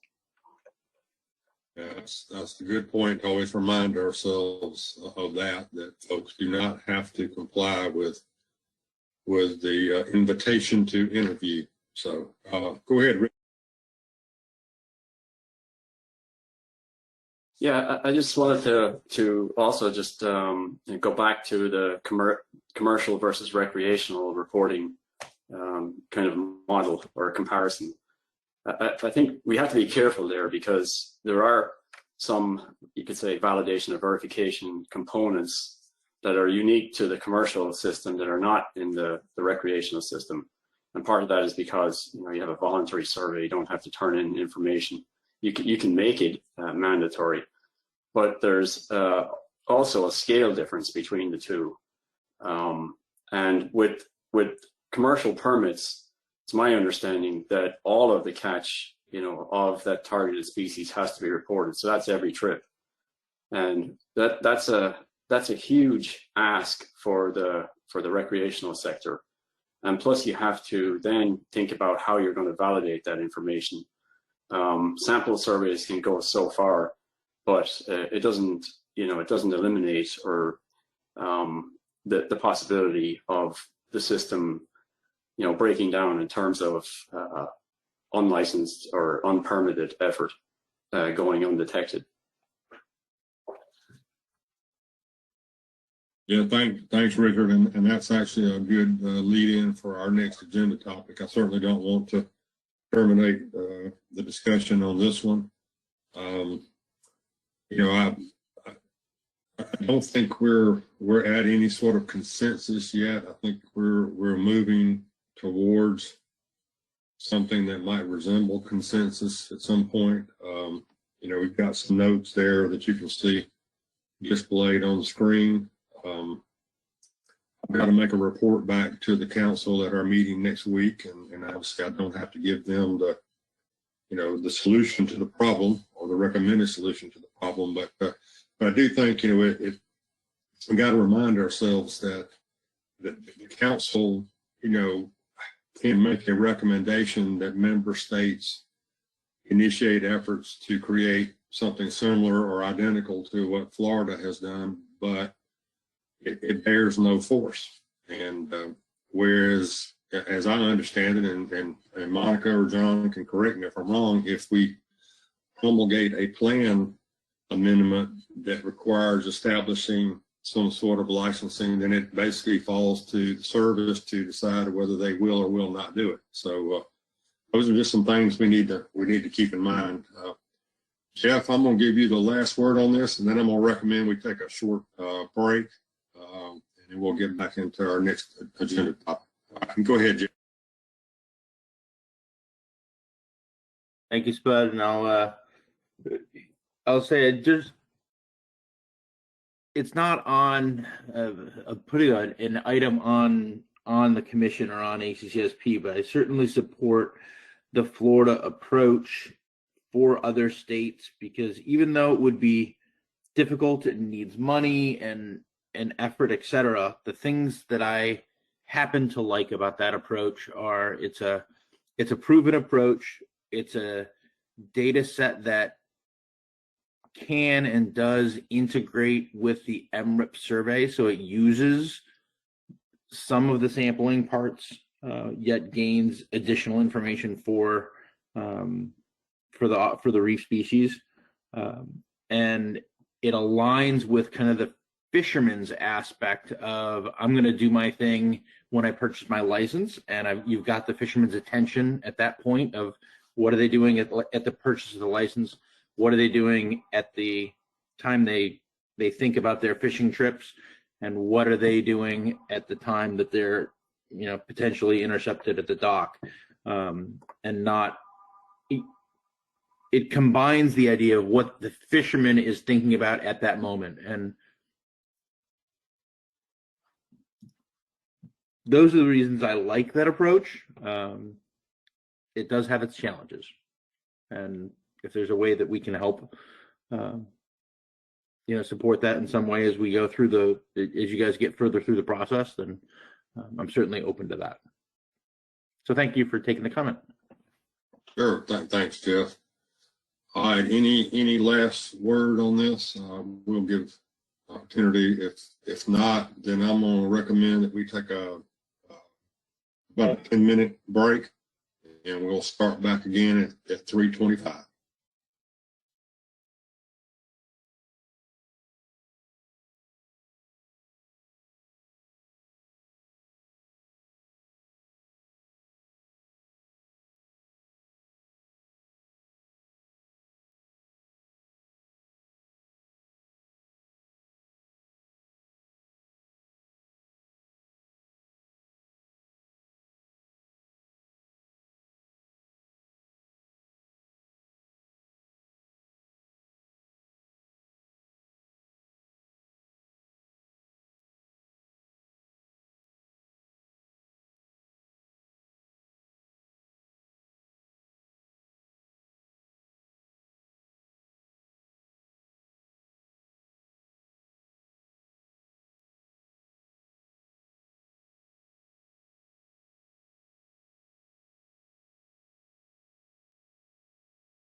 All right, I see 3:25 on my computer clock here, so let's go ahead and get started. I hope everybody's back.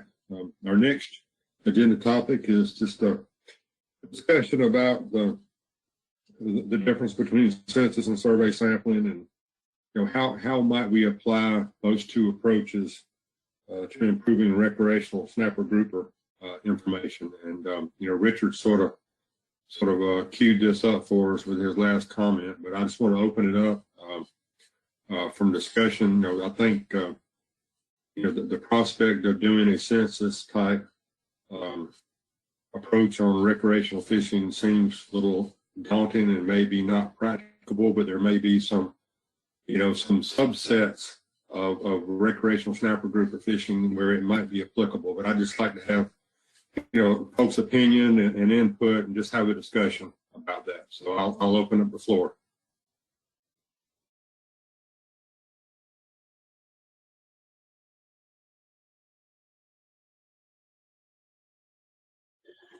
I'll say, Spud, don't everybody jump at once, right? And so I just put a little bit of general information there. I started this from the assumption that this group knows what a census is and knows what a survey is, and probably has a pretty good idea of examples of how these are applied in different fisheries. And we can talk about this some, about how this could apply to the situation for South Atlantic snapper grouper. That's really the gist of it. That's what we're dealing with in this case. So we want to focus on how these different approaches could be used in this fishery in particular. And I started a bit of a, maybe to help the discussion process, some straw men here to look at the pros and cons of census versus survey to sort of get things started. Yeah, thanks, John. I think that's good. So Eric, I'll call on you. You can lead us off. Yeah, I don't know if I can lead us off on anything, but just to add that, the idea of a census, in theory, is you're intercepting every trip or every angler or whatever you want to, trying to get everything. But reality is censuses never do that. The question is whether you set up the program to at least ping on every participant or not, and versus a survey where you are targeting, or you have some auxiliary information to target people in a systematic way or a stratified way. That's really what distinguishes a survey versus a census, in my mind, is just how you're going about it. Are you intending to just ping on everybody, or are you intending to target certain folks? Just another way to think about it. All right, thanks. All right, Luis, go ahead.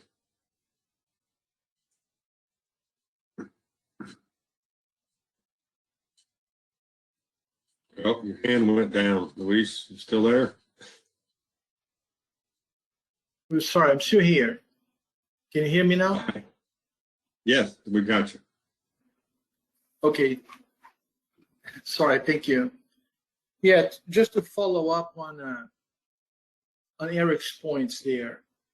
I think that in a way, when we think about census versus survey here, this discussion kind of hits the nail right on the head in terms of how far are we willing to go to achieve the level of precision that we want to achieve in recreational fisheries data collection, right? Because in reality, we are dealing with a lot of trade-offs in the system. We have a very complex system that's multi-layered. Different species have different life history attributes, and they live differently in different areas of the shelf. And so a survey will have limitations.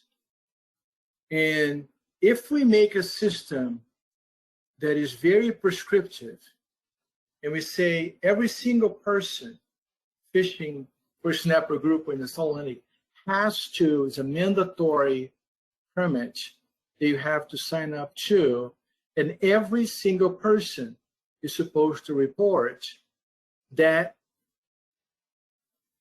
system, that census then data collection program will have probably much higher precision. And of course, you have to overcome the issues of, people failing to report, right? Refusing to report, and all those issues that we know happens with a lot of the mandatory census data collection systems that we have in place. But at least, theoretically, that would give us something that would be sort of similar to what we get from the commercial sector. Now think about the commercial sector having a limited entry census-based mandatory reporting, right? And how we know that system can actually achieve higher levels of precision compared to the recreational survey estimates, but the trade-off then being, having Big Brother, like always looking over your shoulder, so to speak, right? This trade-off between precision and the reporting burden, the intrusiveness of a system. So, and I'm bringing this up basically in the sense of us discussing, there are methods that can be applied if our priority number one is precision. But I think what we're looking for here is some kind of middle ground, right, where we balance those two sides of the coin. And I think it would be important for us to try and think about what level of precision we'll be satisfied with, and then develop a system that can bring us to that point. Thank you, Spud. Yeah, thank you, Luis. Yeah, I think it's all about that middle ground, because we know that if the burden on the affected parties becomes too heavy, then that leads to non-compliance, and then that begins to diminish the value of the actual data itself. And then, again, have you really solved the problem, or have you just created another problem? So, all right, with that, I'm going to call on Carolyn. I know some of this is evolving out of the snapper grouper part, but I'm just thinking about from a Georgia perspective, it's kind of intermixing what we're talking about, right? But it's how do you sell the idea to, if it's going to require funding, to a legislator, to whoever your party of interest is supposed to help pay for it. If it's not holistic across the board. I mean, we're focusing on the one thing because of a lot of the controversy that's around the snapper grouper species complex, but are we better suited to sell it from a more holistic approach? Because anybody could argue for any of the other species out there, especially if you want to look at state management, which some people have dove into. If the PSEs go bananas, it's still at the state level. I mean, yeah, if we get a census, it's one thing, but if we can't afford that, how do we make that sell? And I think focusing on snapper grouper for us may not be as easy a sell as if we said that this is to help with all of our recreational fisheries, to make sure that Georgia anglers are represented, because especially for us, we're not as big in the fight for these species. If you want everybody to be able to buy in and bite into the pie the same way, I think you're going to have to find where the lowest hanging fruit and common denominator lives. Thanks, Carolyn. Eric? Yeah, I think the other thing to think about here is if we're focusing on Refish, and I like what Luis had to say, but the issue there is now we've got two surveys, sort of. I mean, they're integrated in some ways, pinging on people about the same thing, and that's going to potentially run us afoul too. Is how many times is an angler going to have to answer questions about what they've caught if we keep hitting them with disparate surveys? Which this circles back to my first comment about MRIP. One thing that we don't know yet, and I hate to put Richard on the spot or his program on the spot, is we still need to know what level, and Luis touched on this, what level of precision could we achieve with the MRIP survey? We don't know that. What would it cost us? I mean, that's one of the things I would like, that seems like we'd want to have in hand, is can we just work with the existing system to get to that level of precision and accuracy that we want or need? So anyways, that was my comment. All right. Thanks. And back to Carolyn. So, and that's kind of, again, a question out to the universe on that. Then how do you make the transition from a voluntary system to a mandatory system? Because I don't know how a census would work if it was voluntary. Yeah, that's that's the conundrum we face in all this. It's I think about whenever I purchased my license to hunt waterfowl in Mississippi, I have to fill out their TIP, their hunter information program requirement to get that license, and it asks me very broad questions. Did you hunt this? Did you hunt that? And if you respond yes, how many did you harvest? 1 to 10, or 1 to 5, 6 to 10, that kind of thing. And then that fulfills my obligation.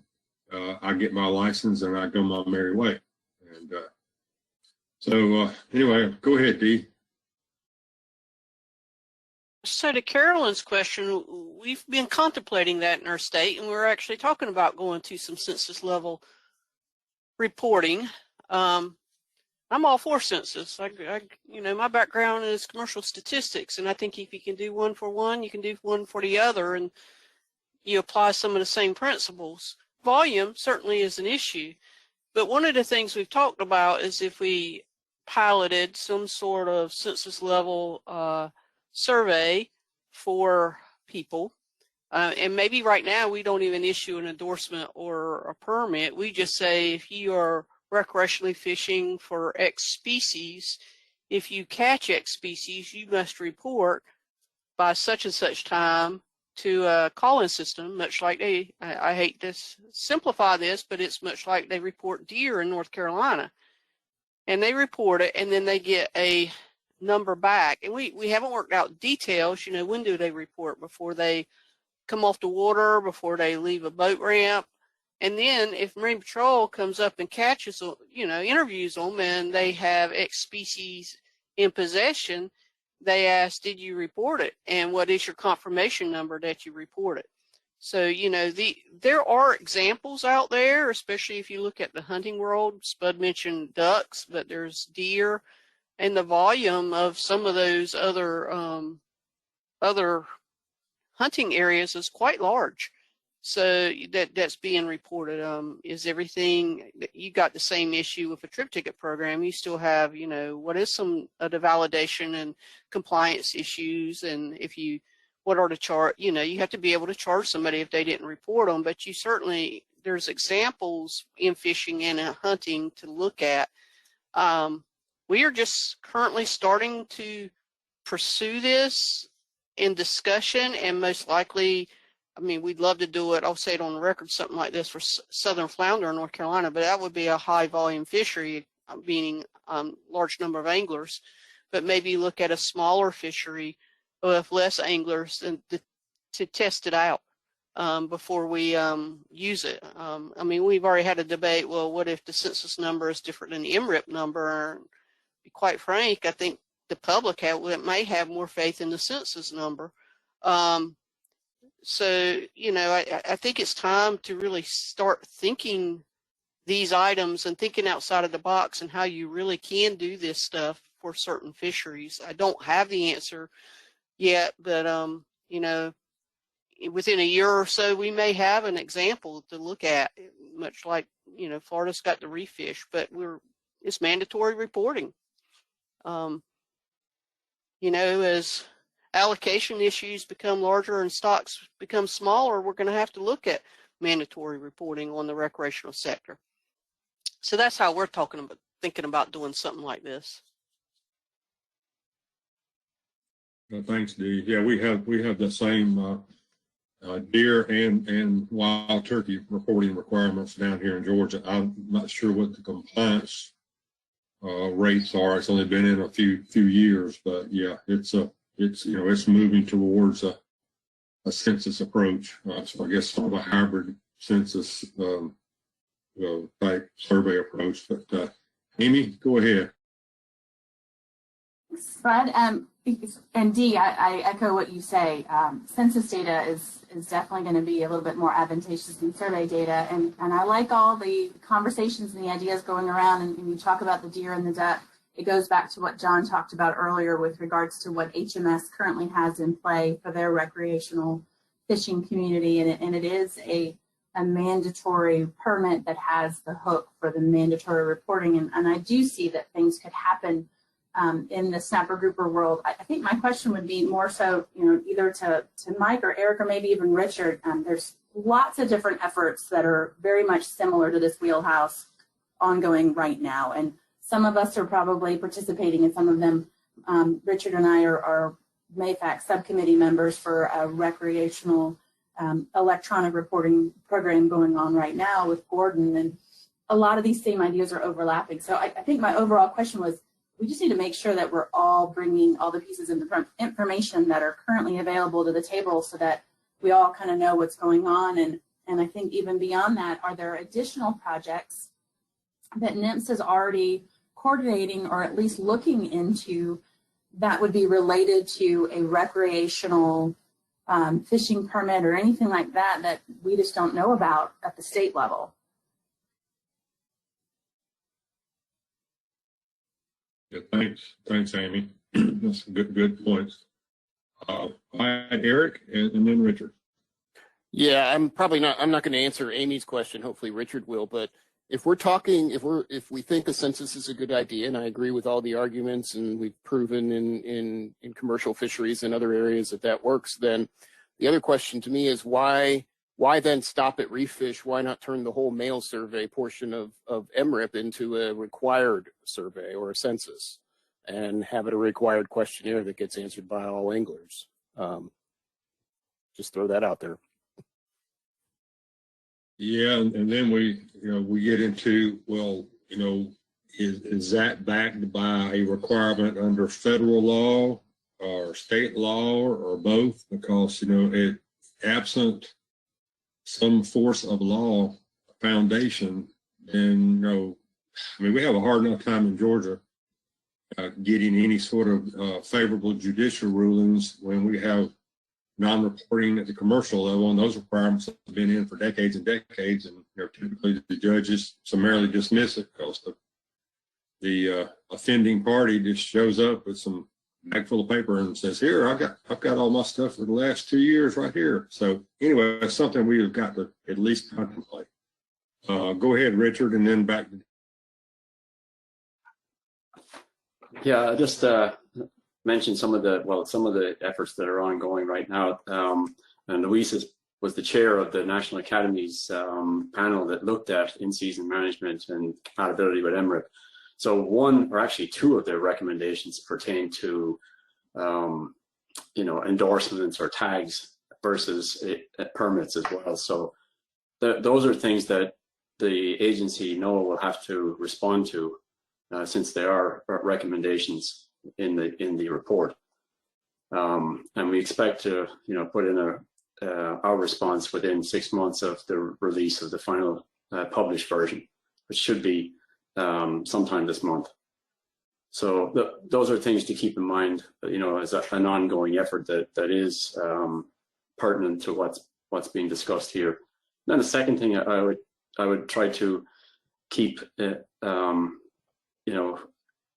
the front burner, so to speak, is that we talk about in survey circles getting coverage, and for the FES survey we have the address-based sample frame provided by the U.S. Postal Service. So it's the most complete address frame we can get. But the downside of that is that although you get more complete coverage of potential anglers, you also have to deal with the low numbers of anglers that are in there and hitting on those samples. So there are things that you can do to improve your hit rate for anglers within those. But I do see some issues of making that mandatory, because we're targeting not just anglers but non-anglers as well. And unlicensed anglers. So there may be some issues there with trying to get the complete reporting of information.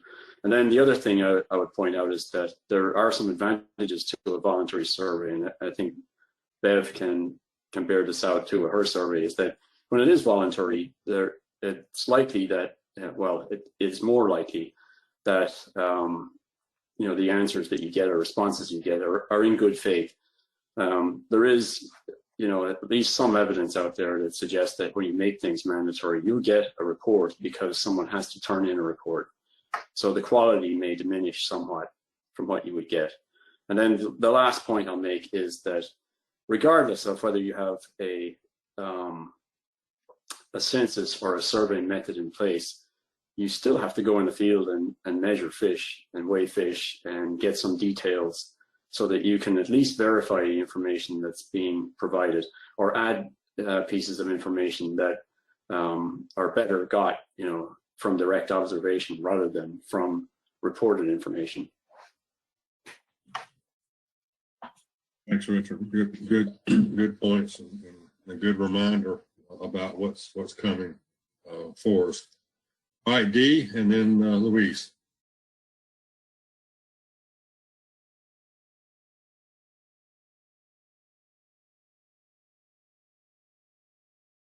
Dee, you still there?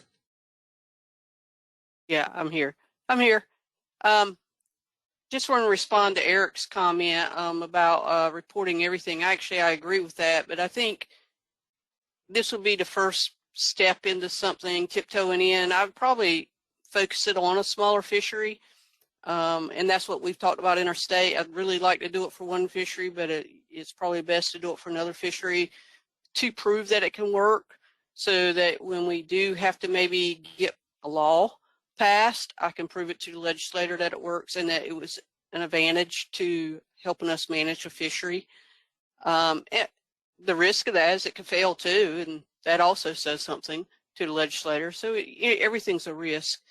I often think that cobia could have been a prime example to actually have some required mandatory reporting, because it was a pulse fishery. It's a finite group of people who can go that chase cobia, at least in North Carolina. It was a big issue in North Carolina.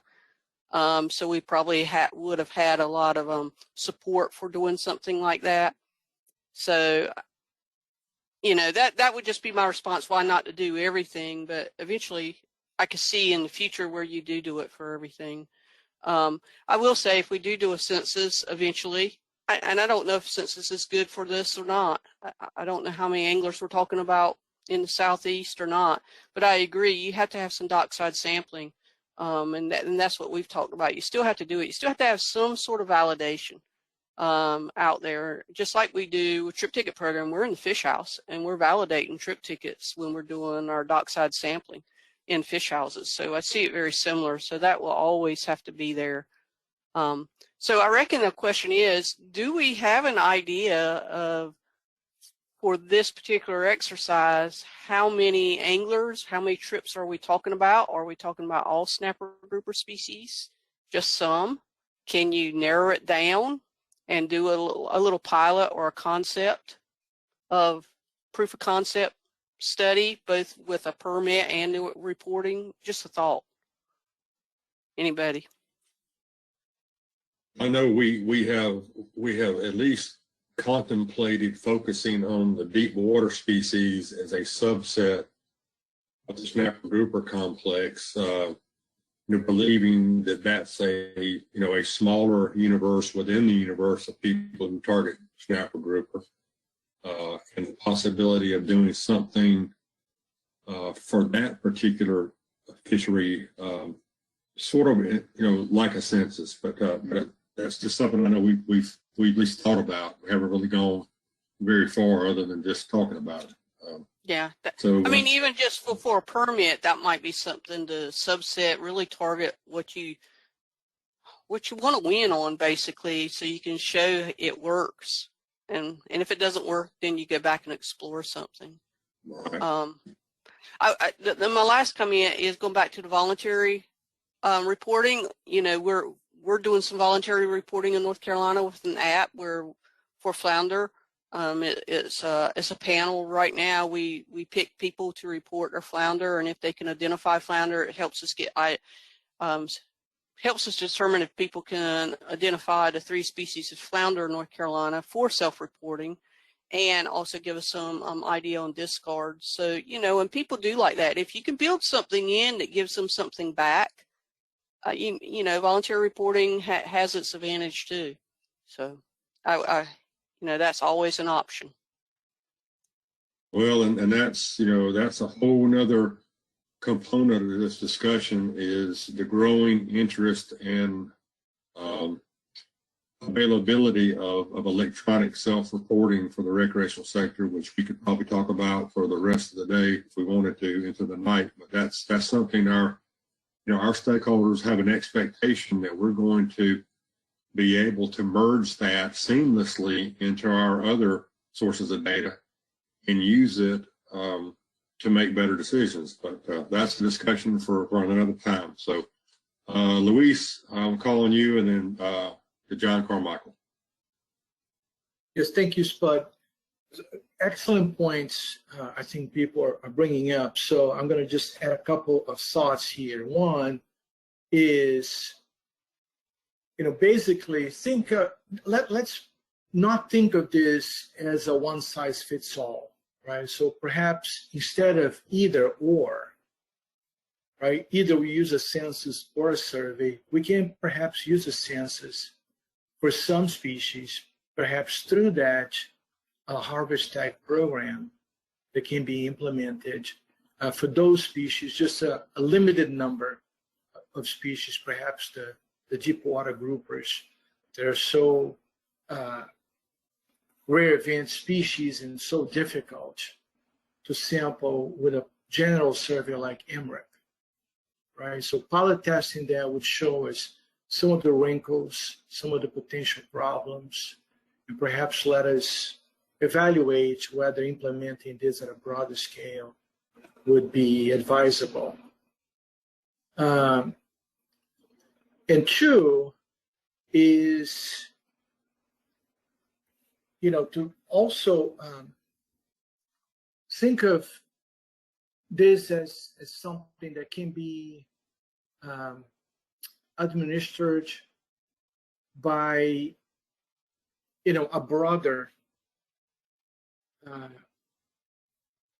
agency like nymphs, right? So for the deep water species, that might be viable to be done if the permits are, and the rule is set up by the council, but the actual permits and tags are administered by CERO, right? Just to avoid that state by state lack of compliance there.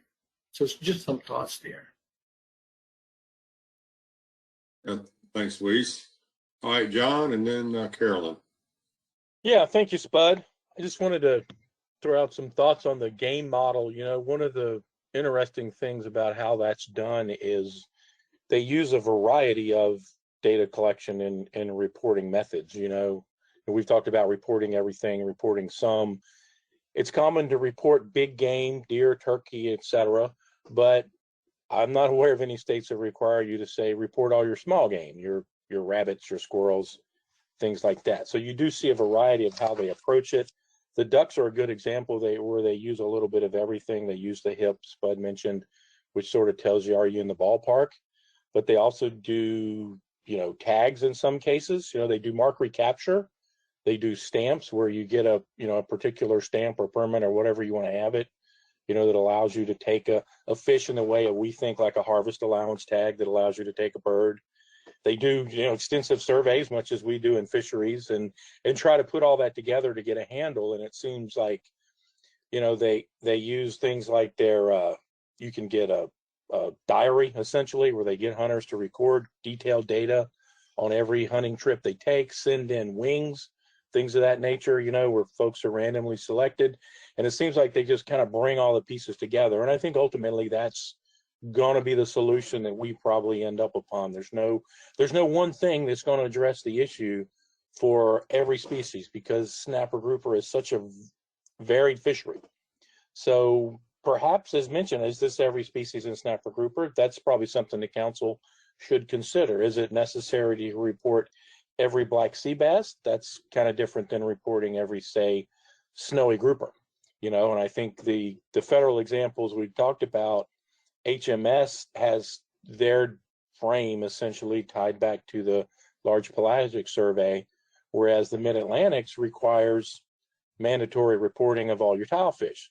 Well, they're dealing with a couple hundred anglers at best, probably in the Mid-Atlantic. I haven't seen the latest numbers, but the HMS gave out 28,000 tuna permits last year. So you are talking about a much bigger scale. And, you know, I'm curious about what Dee said too. You know, do we have any idea now of how many snapper grouper anglers there really would be?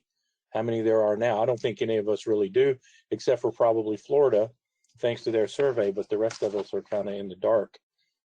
So, you know, I think we're going to end up looking at all these things, and maybe we use different techniques for different parts of the snapper grouper fishery, much as is done in the game management model. Yeah, thanks, John. And you know, the art that goes with the science there is how do you merge all those things back together and come up with something that is trustworthy and hopefully the best reflection of the truth of what's really going on out there. All right, Carolyn. Thanks, Bud. So Dee, I have some question for you. How, like, if you were to do the mandatory reporting for a subsector of the recreational fishery, how is that written into your code to allow for that? Our license law, basically, there is a part of it says that a license holder has to report any statistical data we require. We've never used that yet, you know, but we've had issues where even for MRIP samplers where we've been kicked off the docks by the for-hire fleet and stuff like that, that we've tried to involve Marine Patrol to go talk to them saying, you got a license, so you have to participate in our surveys. So you can interpret that very broadly. So we could use that. So we really haven't thought that far. Stephanie and Brandy and I, we're on a group talking about this now, how to pursue, if we do pursue. I think we also have proclamation authority. So if we picked a fishery, I'm not going to tell you which one we may be choosing, but a fishery, and go through proclamation and say, all right, if you are participating in this fishery, in the recreational hook and line fishery, if you catch a fish, you must report at this time, at this location, online, call in, however we do it. And really implement it that way. But as a license holder, Marine Patrol, if you did not report, I believe they can write you a ticket as the law is written now, and if you violated a proclamation that told you to report. But we haven't explored that. We're not there. We're kind of at this level. We're thinking we've got a method that we want to explore. That's already really, we're talking about trying to build onto the wildlife system for something. But we don't know how it's going to go at all. And we don't know if we're going to have something available next year or 2 years or never. But that's how it's baked into our law. And by the way, that same reporting requirement is for commercial industry too. Really, anything that we ask you, you're supposed to be able to report if you're a license holder. That's interesting, Dee. Amy, if I understand it correctly, in South Carolina, has been state level mandatory reporting from the for-hire sector? Is that correct? Yes, sir. A license was added to state law in 1993 when we instituted one for the head boats. We also instituted one for charter vessels, and since then it does have a trip level mandatory data requirement. And in 2016, we instituted introduced an electronic version called Vessel VESL. There is no state mandate to report electronically, just a state mandate to report. However, just through education and outreach efforts from staff over the last 6 years, we've got about 90% of our for-hire fleet reporting electronically without a mandate. Again, there is a mandate to report, just not a mandate to report electronically. So So can I yeah, can go I ahead. add a little bit there? So we have a law that says we can collect data from everybody, and we do have more specific trip ticket data laws that outline how to report there. But since you're talking about for-hire, we actually have a law that says we cannot require a logbook. So we have laws telling us what we can't do versus what we can do. But I can send the MRIP sampler out there to sample you. Yeah, welcome to the schizophrenia of fishery management. Yeah, that's called legislation. And that's the risk of anything we take to the legislature, because we were certainly going down the road of having a mandatory logbook, and we were, you know, just a couple steps away of having it, and some people got upset, and they got the law changed where we would have to change a law, get a law changed to require a logbook. Interesting. All right, Eric, go ahead.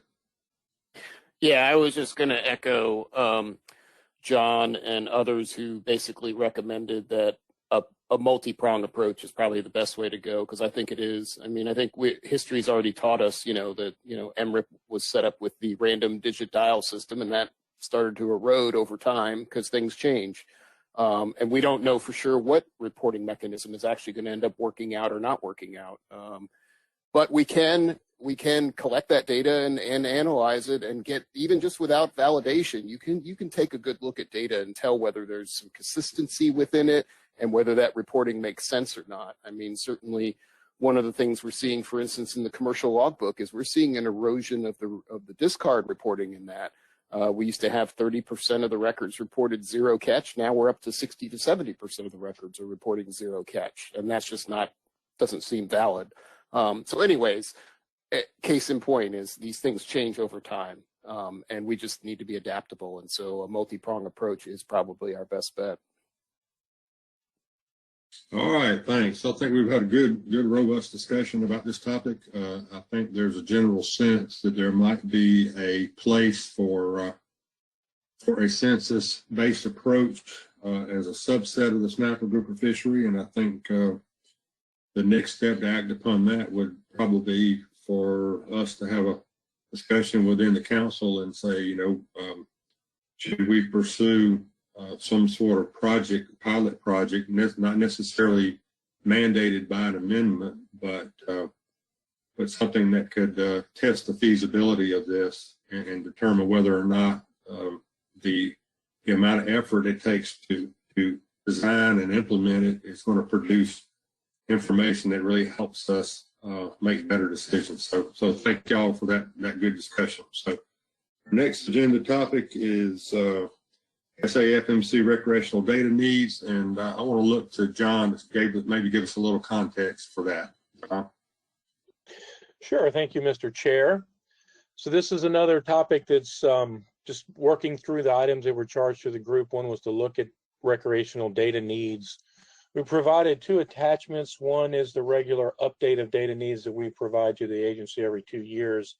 The other is a bit more detailed, gives some of the backstory perhaps, called the source document, and gives you some more information on the council's intention stated previously about the level of assessment for different stocks and the type of information to be collected, which may be useful. So, you know, the intent here in this topic is not really to talk about very specific things like, you know, how many black sea bass otolith samples we need to have collected from year to year, but more about big picture type issues. Are there some major needs that this group thinks that we need to address, and some things that maybe could come into the next iteration of the research plan? And I think there's the obvious things that we have, like we want reliable and accurate measures of recreational catch and effort. You know, that's a given. But as we get a little bit deeper than that, what type of things are there that we might need? And how could permitting and reporting potentially help this? And we sort of hit on a lot of that, I think, in the prior discussion. So, you know, I think if we want to build on that some here with some specifics or just some thoughts of some other recreational data needs that, you know, like I said, beyond just we know we need catch and effort for a starter. what are some other things? Yeah, thanks, John. Yeah, it sounds like maybe this the potential of a census-based approach for a subset of federally managed species, particularly in the snapper grouper complex, may be worth specifically adding. So it just doesn't kind of get lost in the clutter. That might be something. And then, of course, there's this persistent issue about the discards and how are we doing in terms of really documenting the discards. And as we all know, discard and discard-related mortality is become the, I won't even call it 800-pound gorilla in the room. It's the 2-ton gorilla in the room that we're all struggling with. I'll open it up for some discussion. Go ahead, Beth. Yeah, I was going to bring up discards and just kind of throw a wet towel over the census approach for that, because I don't see how you could ever require people to report every time they caught and release something, or how you would ever enforce it. And discards are what's driving the bus on some of these issues that the council faces right now. Yeah, and you know that raises a question, and maybe I should know this, and maybe I know it and forgot it, but how do we go about validating the discard numbers we're getting in MRIP and any of the other surveys where it's applicable? I mean, I know that's a troubling thing. It's costing somebody, you intercept somebody dockside at the end of the day, and you know their ability to recall what happened over the previous 6 or 8 hours of fishing.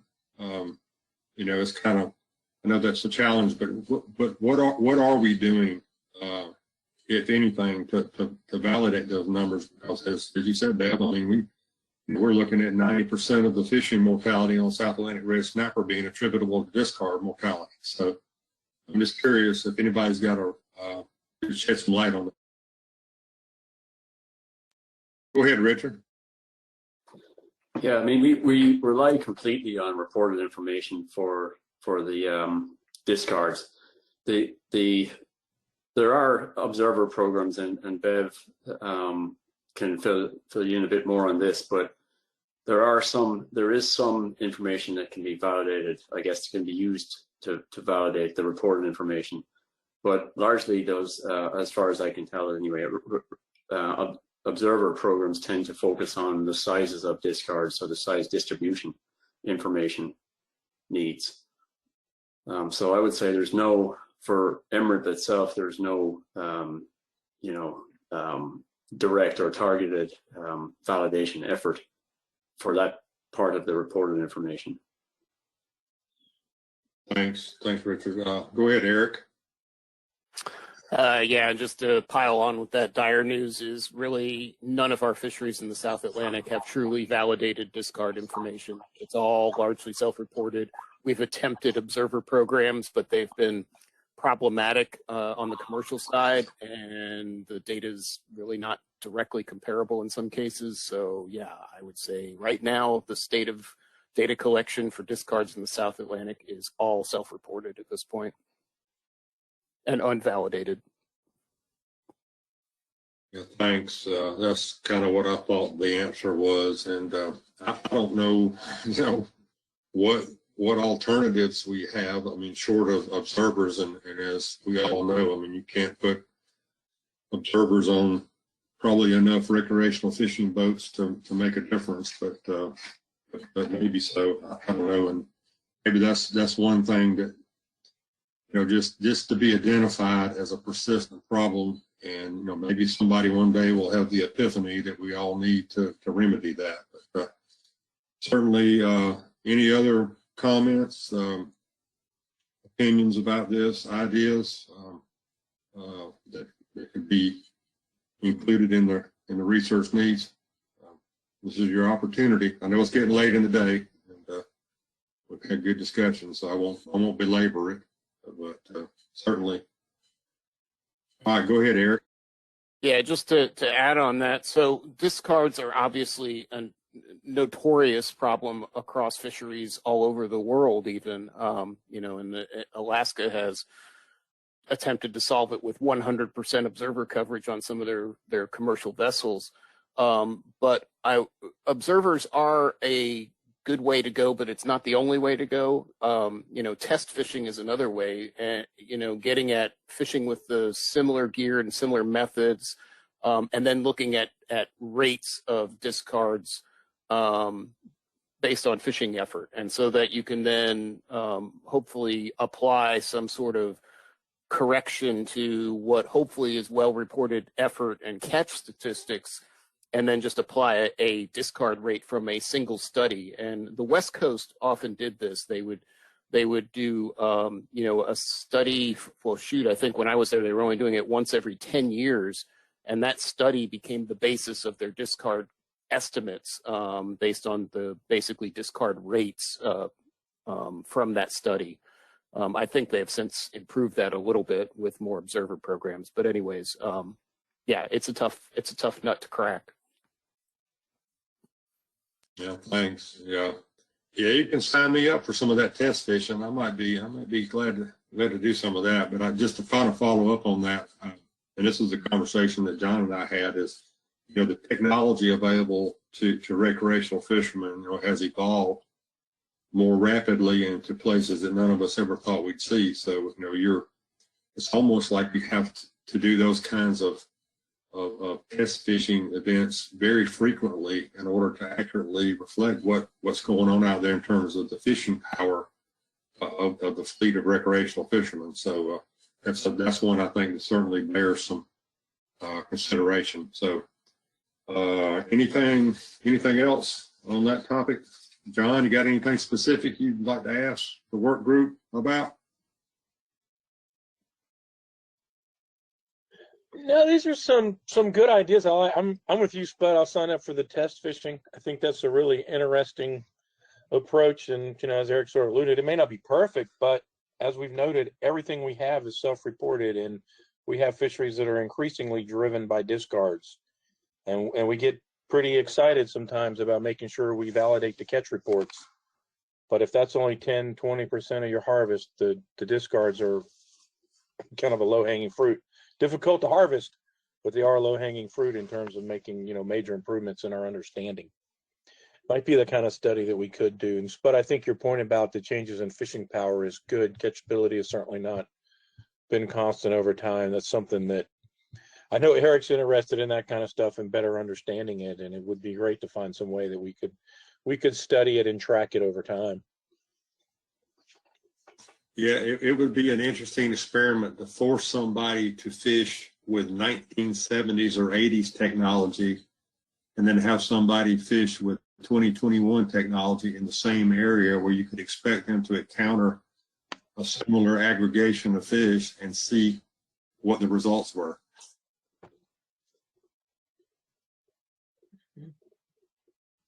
And I, by the way, I don't want to be the guy fishing with the 1970s technology.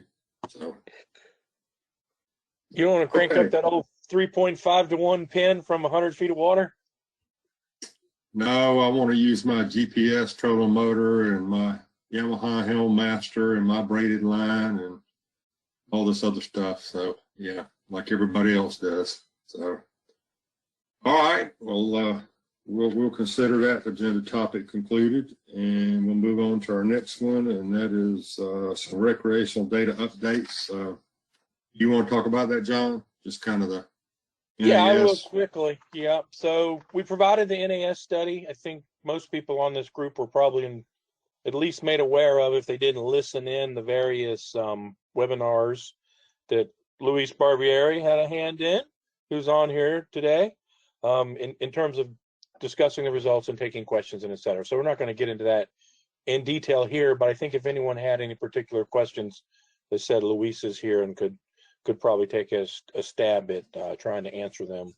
And then the other issue is Gulf Red Snapper. We've wanted to keep track of the Gulf Red Snapper data situation. We have the great red snapper count that happened over there. You got various state surveys that happened, and they've been funneling all that information into a CDAR stock assessment.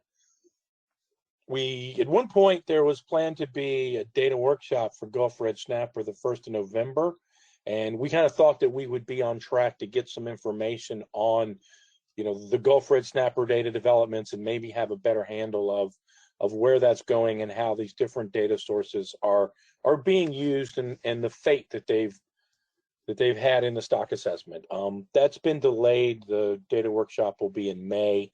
So we're not able to say too much about that now. I know from just trying to keep my ear to the ground a little bit on this issue that red snapper data continues to be a source of great controversy within the Gulf, within the assessment, a lot of frustration on behalf of the Gulf states and the Gulf Council in terms of how this information is used and how it all gets funneled into the assessment, meeting best scientific information standards and all that stuff, of which we're well aware. So that's sort of the update now. We'll continue to keep track of it, and when there are major developments, try to keep you guys in the loop. And, I don't know if Bev or Luis want to say any more about, Gulf red snapper either, but I think they probably know much about it as anybody. Yeah, thanks, John. And Luis, could I prevail upon you to maybe just sort of provide a little summary of the NAS study? I mean, we've got it available and all, but just sort of your take home from it, since you were such a prominent person involved in that. So if you could just take a few minutes, maybe help us better understand what the take home message is. Yes, but thank you. Sure thing. So first of all, defining, right, the study itself, it was really focused on in-season management. So looking at data and management for recreational fisheries, but focused on in-season management of council-managed fisheries with ACL. So that little detail there of the in-season makes a big difference, right? Because the demands, the data demands for in-season management are even higher than some of the issues that we talk about here. But overall, I think the take-home message is that the challenge that we have, when you're trying to design and implement a survey of such complexity in a system that's so complex, it's not just multi-species, but it's also composed of a variety of species groups that have those different ecological requirements. So they're going to be in different places at different times. Some are going to be pulse fisheries, some are going to be more shallow, others deeper. And all of this, to wrap your arms around all of this with one recreational survey is very difficult. So in terms of data, the data part of the main take-home message, the group recommended perhaps transitioning MRIP to a monthly wave instead of a bi-monthly. That would probably require an increase in sample size, and it would generate some improvement in timeliness. We don't believe that improvement will be sufficient really for in-season, to reach the levels of timeliness that are needed for in-season management. But it will be a significant improvement, and that improvement, those benefits, would spill over other species that are not necessarily managed in season or even managed by the council. So the benefits to the survey would be large. And then there were some recommendations on applications of some sophisticated statistical techniques to try and supplement the data that's there, or better define and manage outliers in terms of, with those data improvements, try to improve estimates and the projections that come out of MRIP. It looked and discussed the pros and cons of a number of what are called the alternative management approaches, without going into the details here. But it didn't really weigh in heavily on any of those, with the exception of one that we're discussing here today, which is the use of permits or endorsements, right, for better defining the universe of anglers and using that to develop specialized surveys for specific sectors of the fishery. So, that model is basically saying, instead of replacing MRIP, take advantage of what MRIP has to offer. MRIP is actually a good survey that's in place already and give us that temporal and spatial consistency over time that's invaluable, right, for assessment and management. But on top of that, add some modules. And I think it's in line with some of the topics that we discussed this afternoon. John brought up specifically, instead of using just one approach, perhaps we can look at a suite of approaches that can be used in an integrated manner, right, to address different sectors of this community, the fishing guild that we work with in different areas of the country, to supplement and add on to MRIP. So I'll stop there, Spud, and see if anybody has any questions. Hopefully that was enough of a general overview. Yeah, I think that's excellent, and I think that summarizes very well what happened. And does anybody have any questions for Luis? I guess I have a question that's like, well, what do you do next after you get a report like this? I mean, what do you do to move the ball in the right direction? Yeah, I guess that's some of what we're doing now. But how do you take that and create some momentum that actually results in changes? No, and you're exactly right, Spud. I mean, this is the process that we need to go through, right, region by region. Of course, in this case, South Atlantic Council region. But it's basically to engage all the different partners in the region and use our regional MRIP implementation team process in coordination with ACCSP, NIMFS, including Science Center and regional office, and then all the state partners that participate in this to sort of discuss what the specific needs for the region actually are, and then try and brainstorm like we're doing today, brainstorm what could be possible avenues for adding on, developing those modules or approaches, adopting approaches that can be complementary to what we already have in place. But this discussion really allows us to have that coordinated approach, right, that we've been talking about since our first meeting, to make sure that we don't go in different directions, right? Some of the problems that we are facing in the Gulf have to do with the fact that the whole effort in the Gulf started, and I think you brought this up earlier, Spud, on that state-by-state, regional management, and folks looking at that as developing data collection programs to allow them to monitor their red snapper landings state by state. So after those systems are put in place, it's difficult to kind of bring them all together, right, in a way that's cohesive over the entire area that we want to cover for assessment and management for those species that have that broad distribution.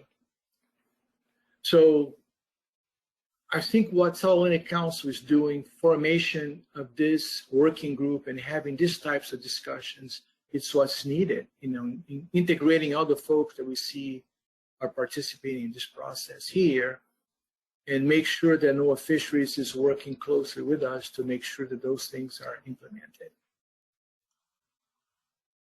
If that makes sense, but yeah, I agree. I kind of think of this as like, I've got a really talented football team here, but we've all got to agree on the play that we're going to run next, to get the ball down the field.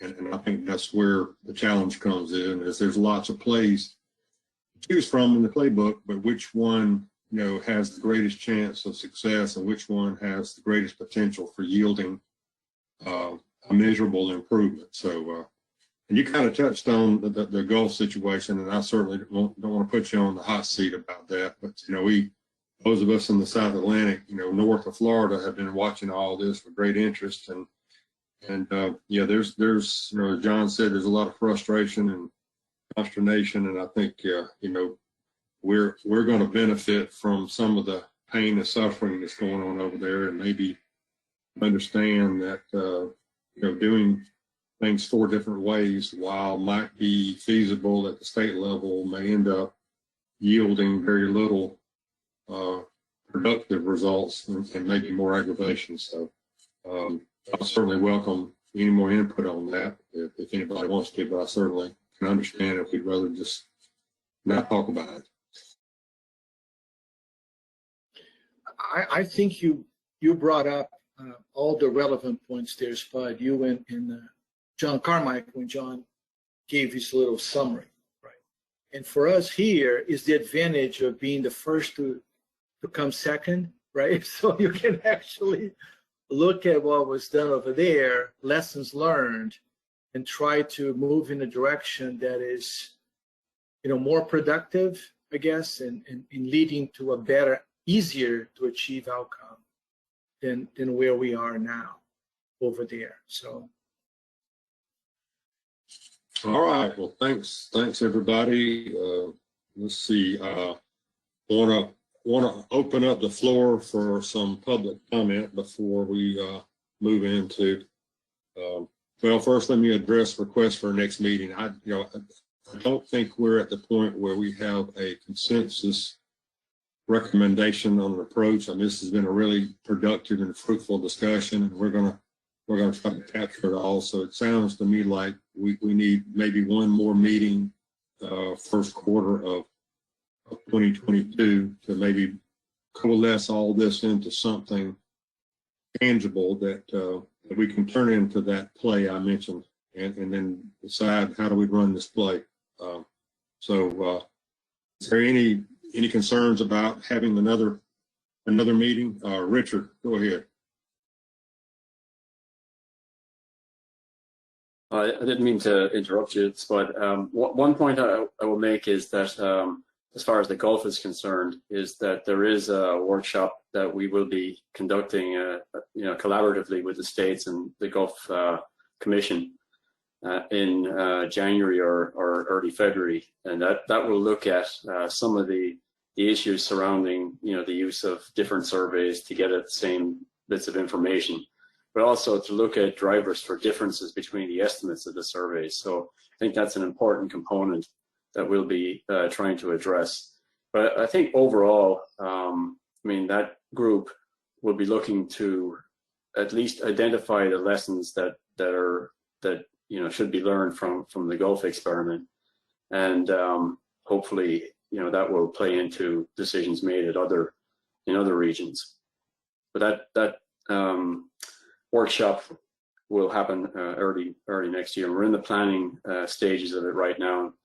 Luis is involved with that, and others as well, Bev, and so I'll keep you updated on the progress there. Yeah, thanks, Richard. That's great. That may work out good. Maybe we could convene this work group again after that workshop takes place, and then position ourselves to come back to the council in the March meeting. I think it will be the second week of March, maybe with something approaching a final recommendation for a course of action. So that sounds good. So. Any last words before I go to the public for any comment? You're not hearing anybody or seeing any hands. So this time I'll open it up for comment from any of the public who is participating in our meeting today. If you desire to make a comment, just raise your hand and be recognized. All right, Dr. Duvall, how are you? Hey, Spud, great to hear you. Can you guys hear me okay? Yeah, I got you loud and clear. All right, so I really appreciated being able to listen in on the discussion today, and just wanted to quickly offer a couple comments about the Mid-Atlantic Council's tilefish reporting permit. So, as John noted, it's required for private recreational anglers to have this permit, and applies to both golden and blue line tilefish, although blue line was certainly the driver for it. And so there's been a lot more interest in the permit.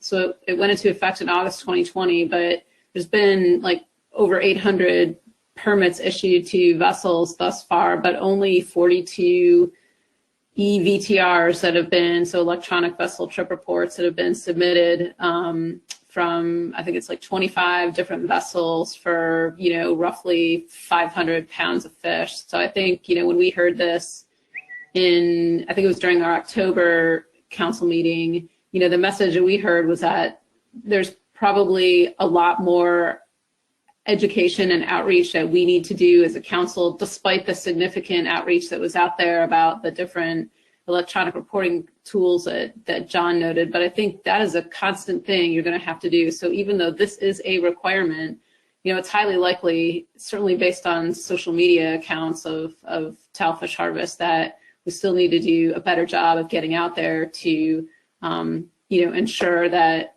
our intent is being met. I think I suggested even, considering like push notifications to holders of the different electronic reporting apps that are out there. So just something for y'all to think about as you look in your playbook and think about how best to move forward. Thanks. Thanks, Michelle. And that's a great point. I mean, our saltwater information permit requirement in Georgia has been in place for years and years. I still have to remind my friends to go get one before they go fishing with me. I mean, so it's very much a marathon and not a sprint. So thank you for that. Any other public that wishes to make a comment? Just want to make sure you have the opportunity to be heard. Okay, don't see any hands, so thanks everybody. Great discussions, lots of good ideas.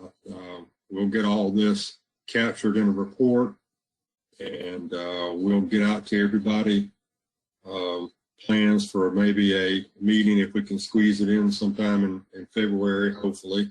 Be nice to have one in person. Maybe that's a little ambitious, but it would be good if we could possibly get this group together in person, but if we can't, then we'll fall back to this virtual format. In the meantime, if anybody has any ideas or concerns, please communicate with me and John. Let us know. We want to make sure that everybody's ideas are heard and considered, because I'd like for us to, if possible, to stop talking and start doing. And I know that's hard in our business sometimes, but in the meantime, I wish everybody a Merry Christmas and a Happy New Year, and hope you all have safe holidays, and we will stand adjourned. Thank you, Captain Spud. Well done, sir. Thank you, John.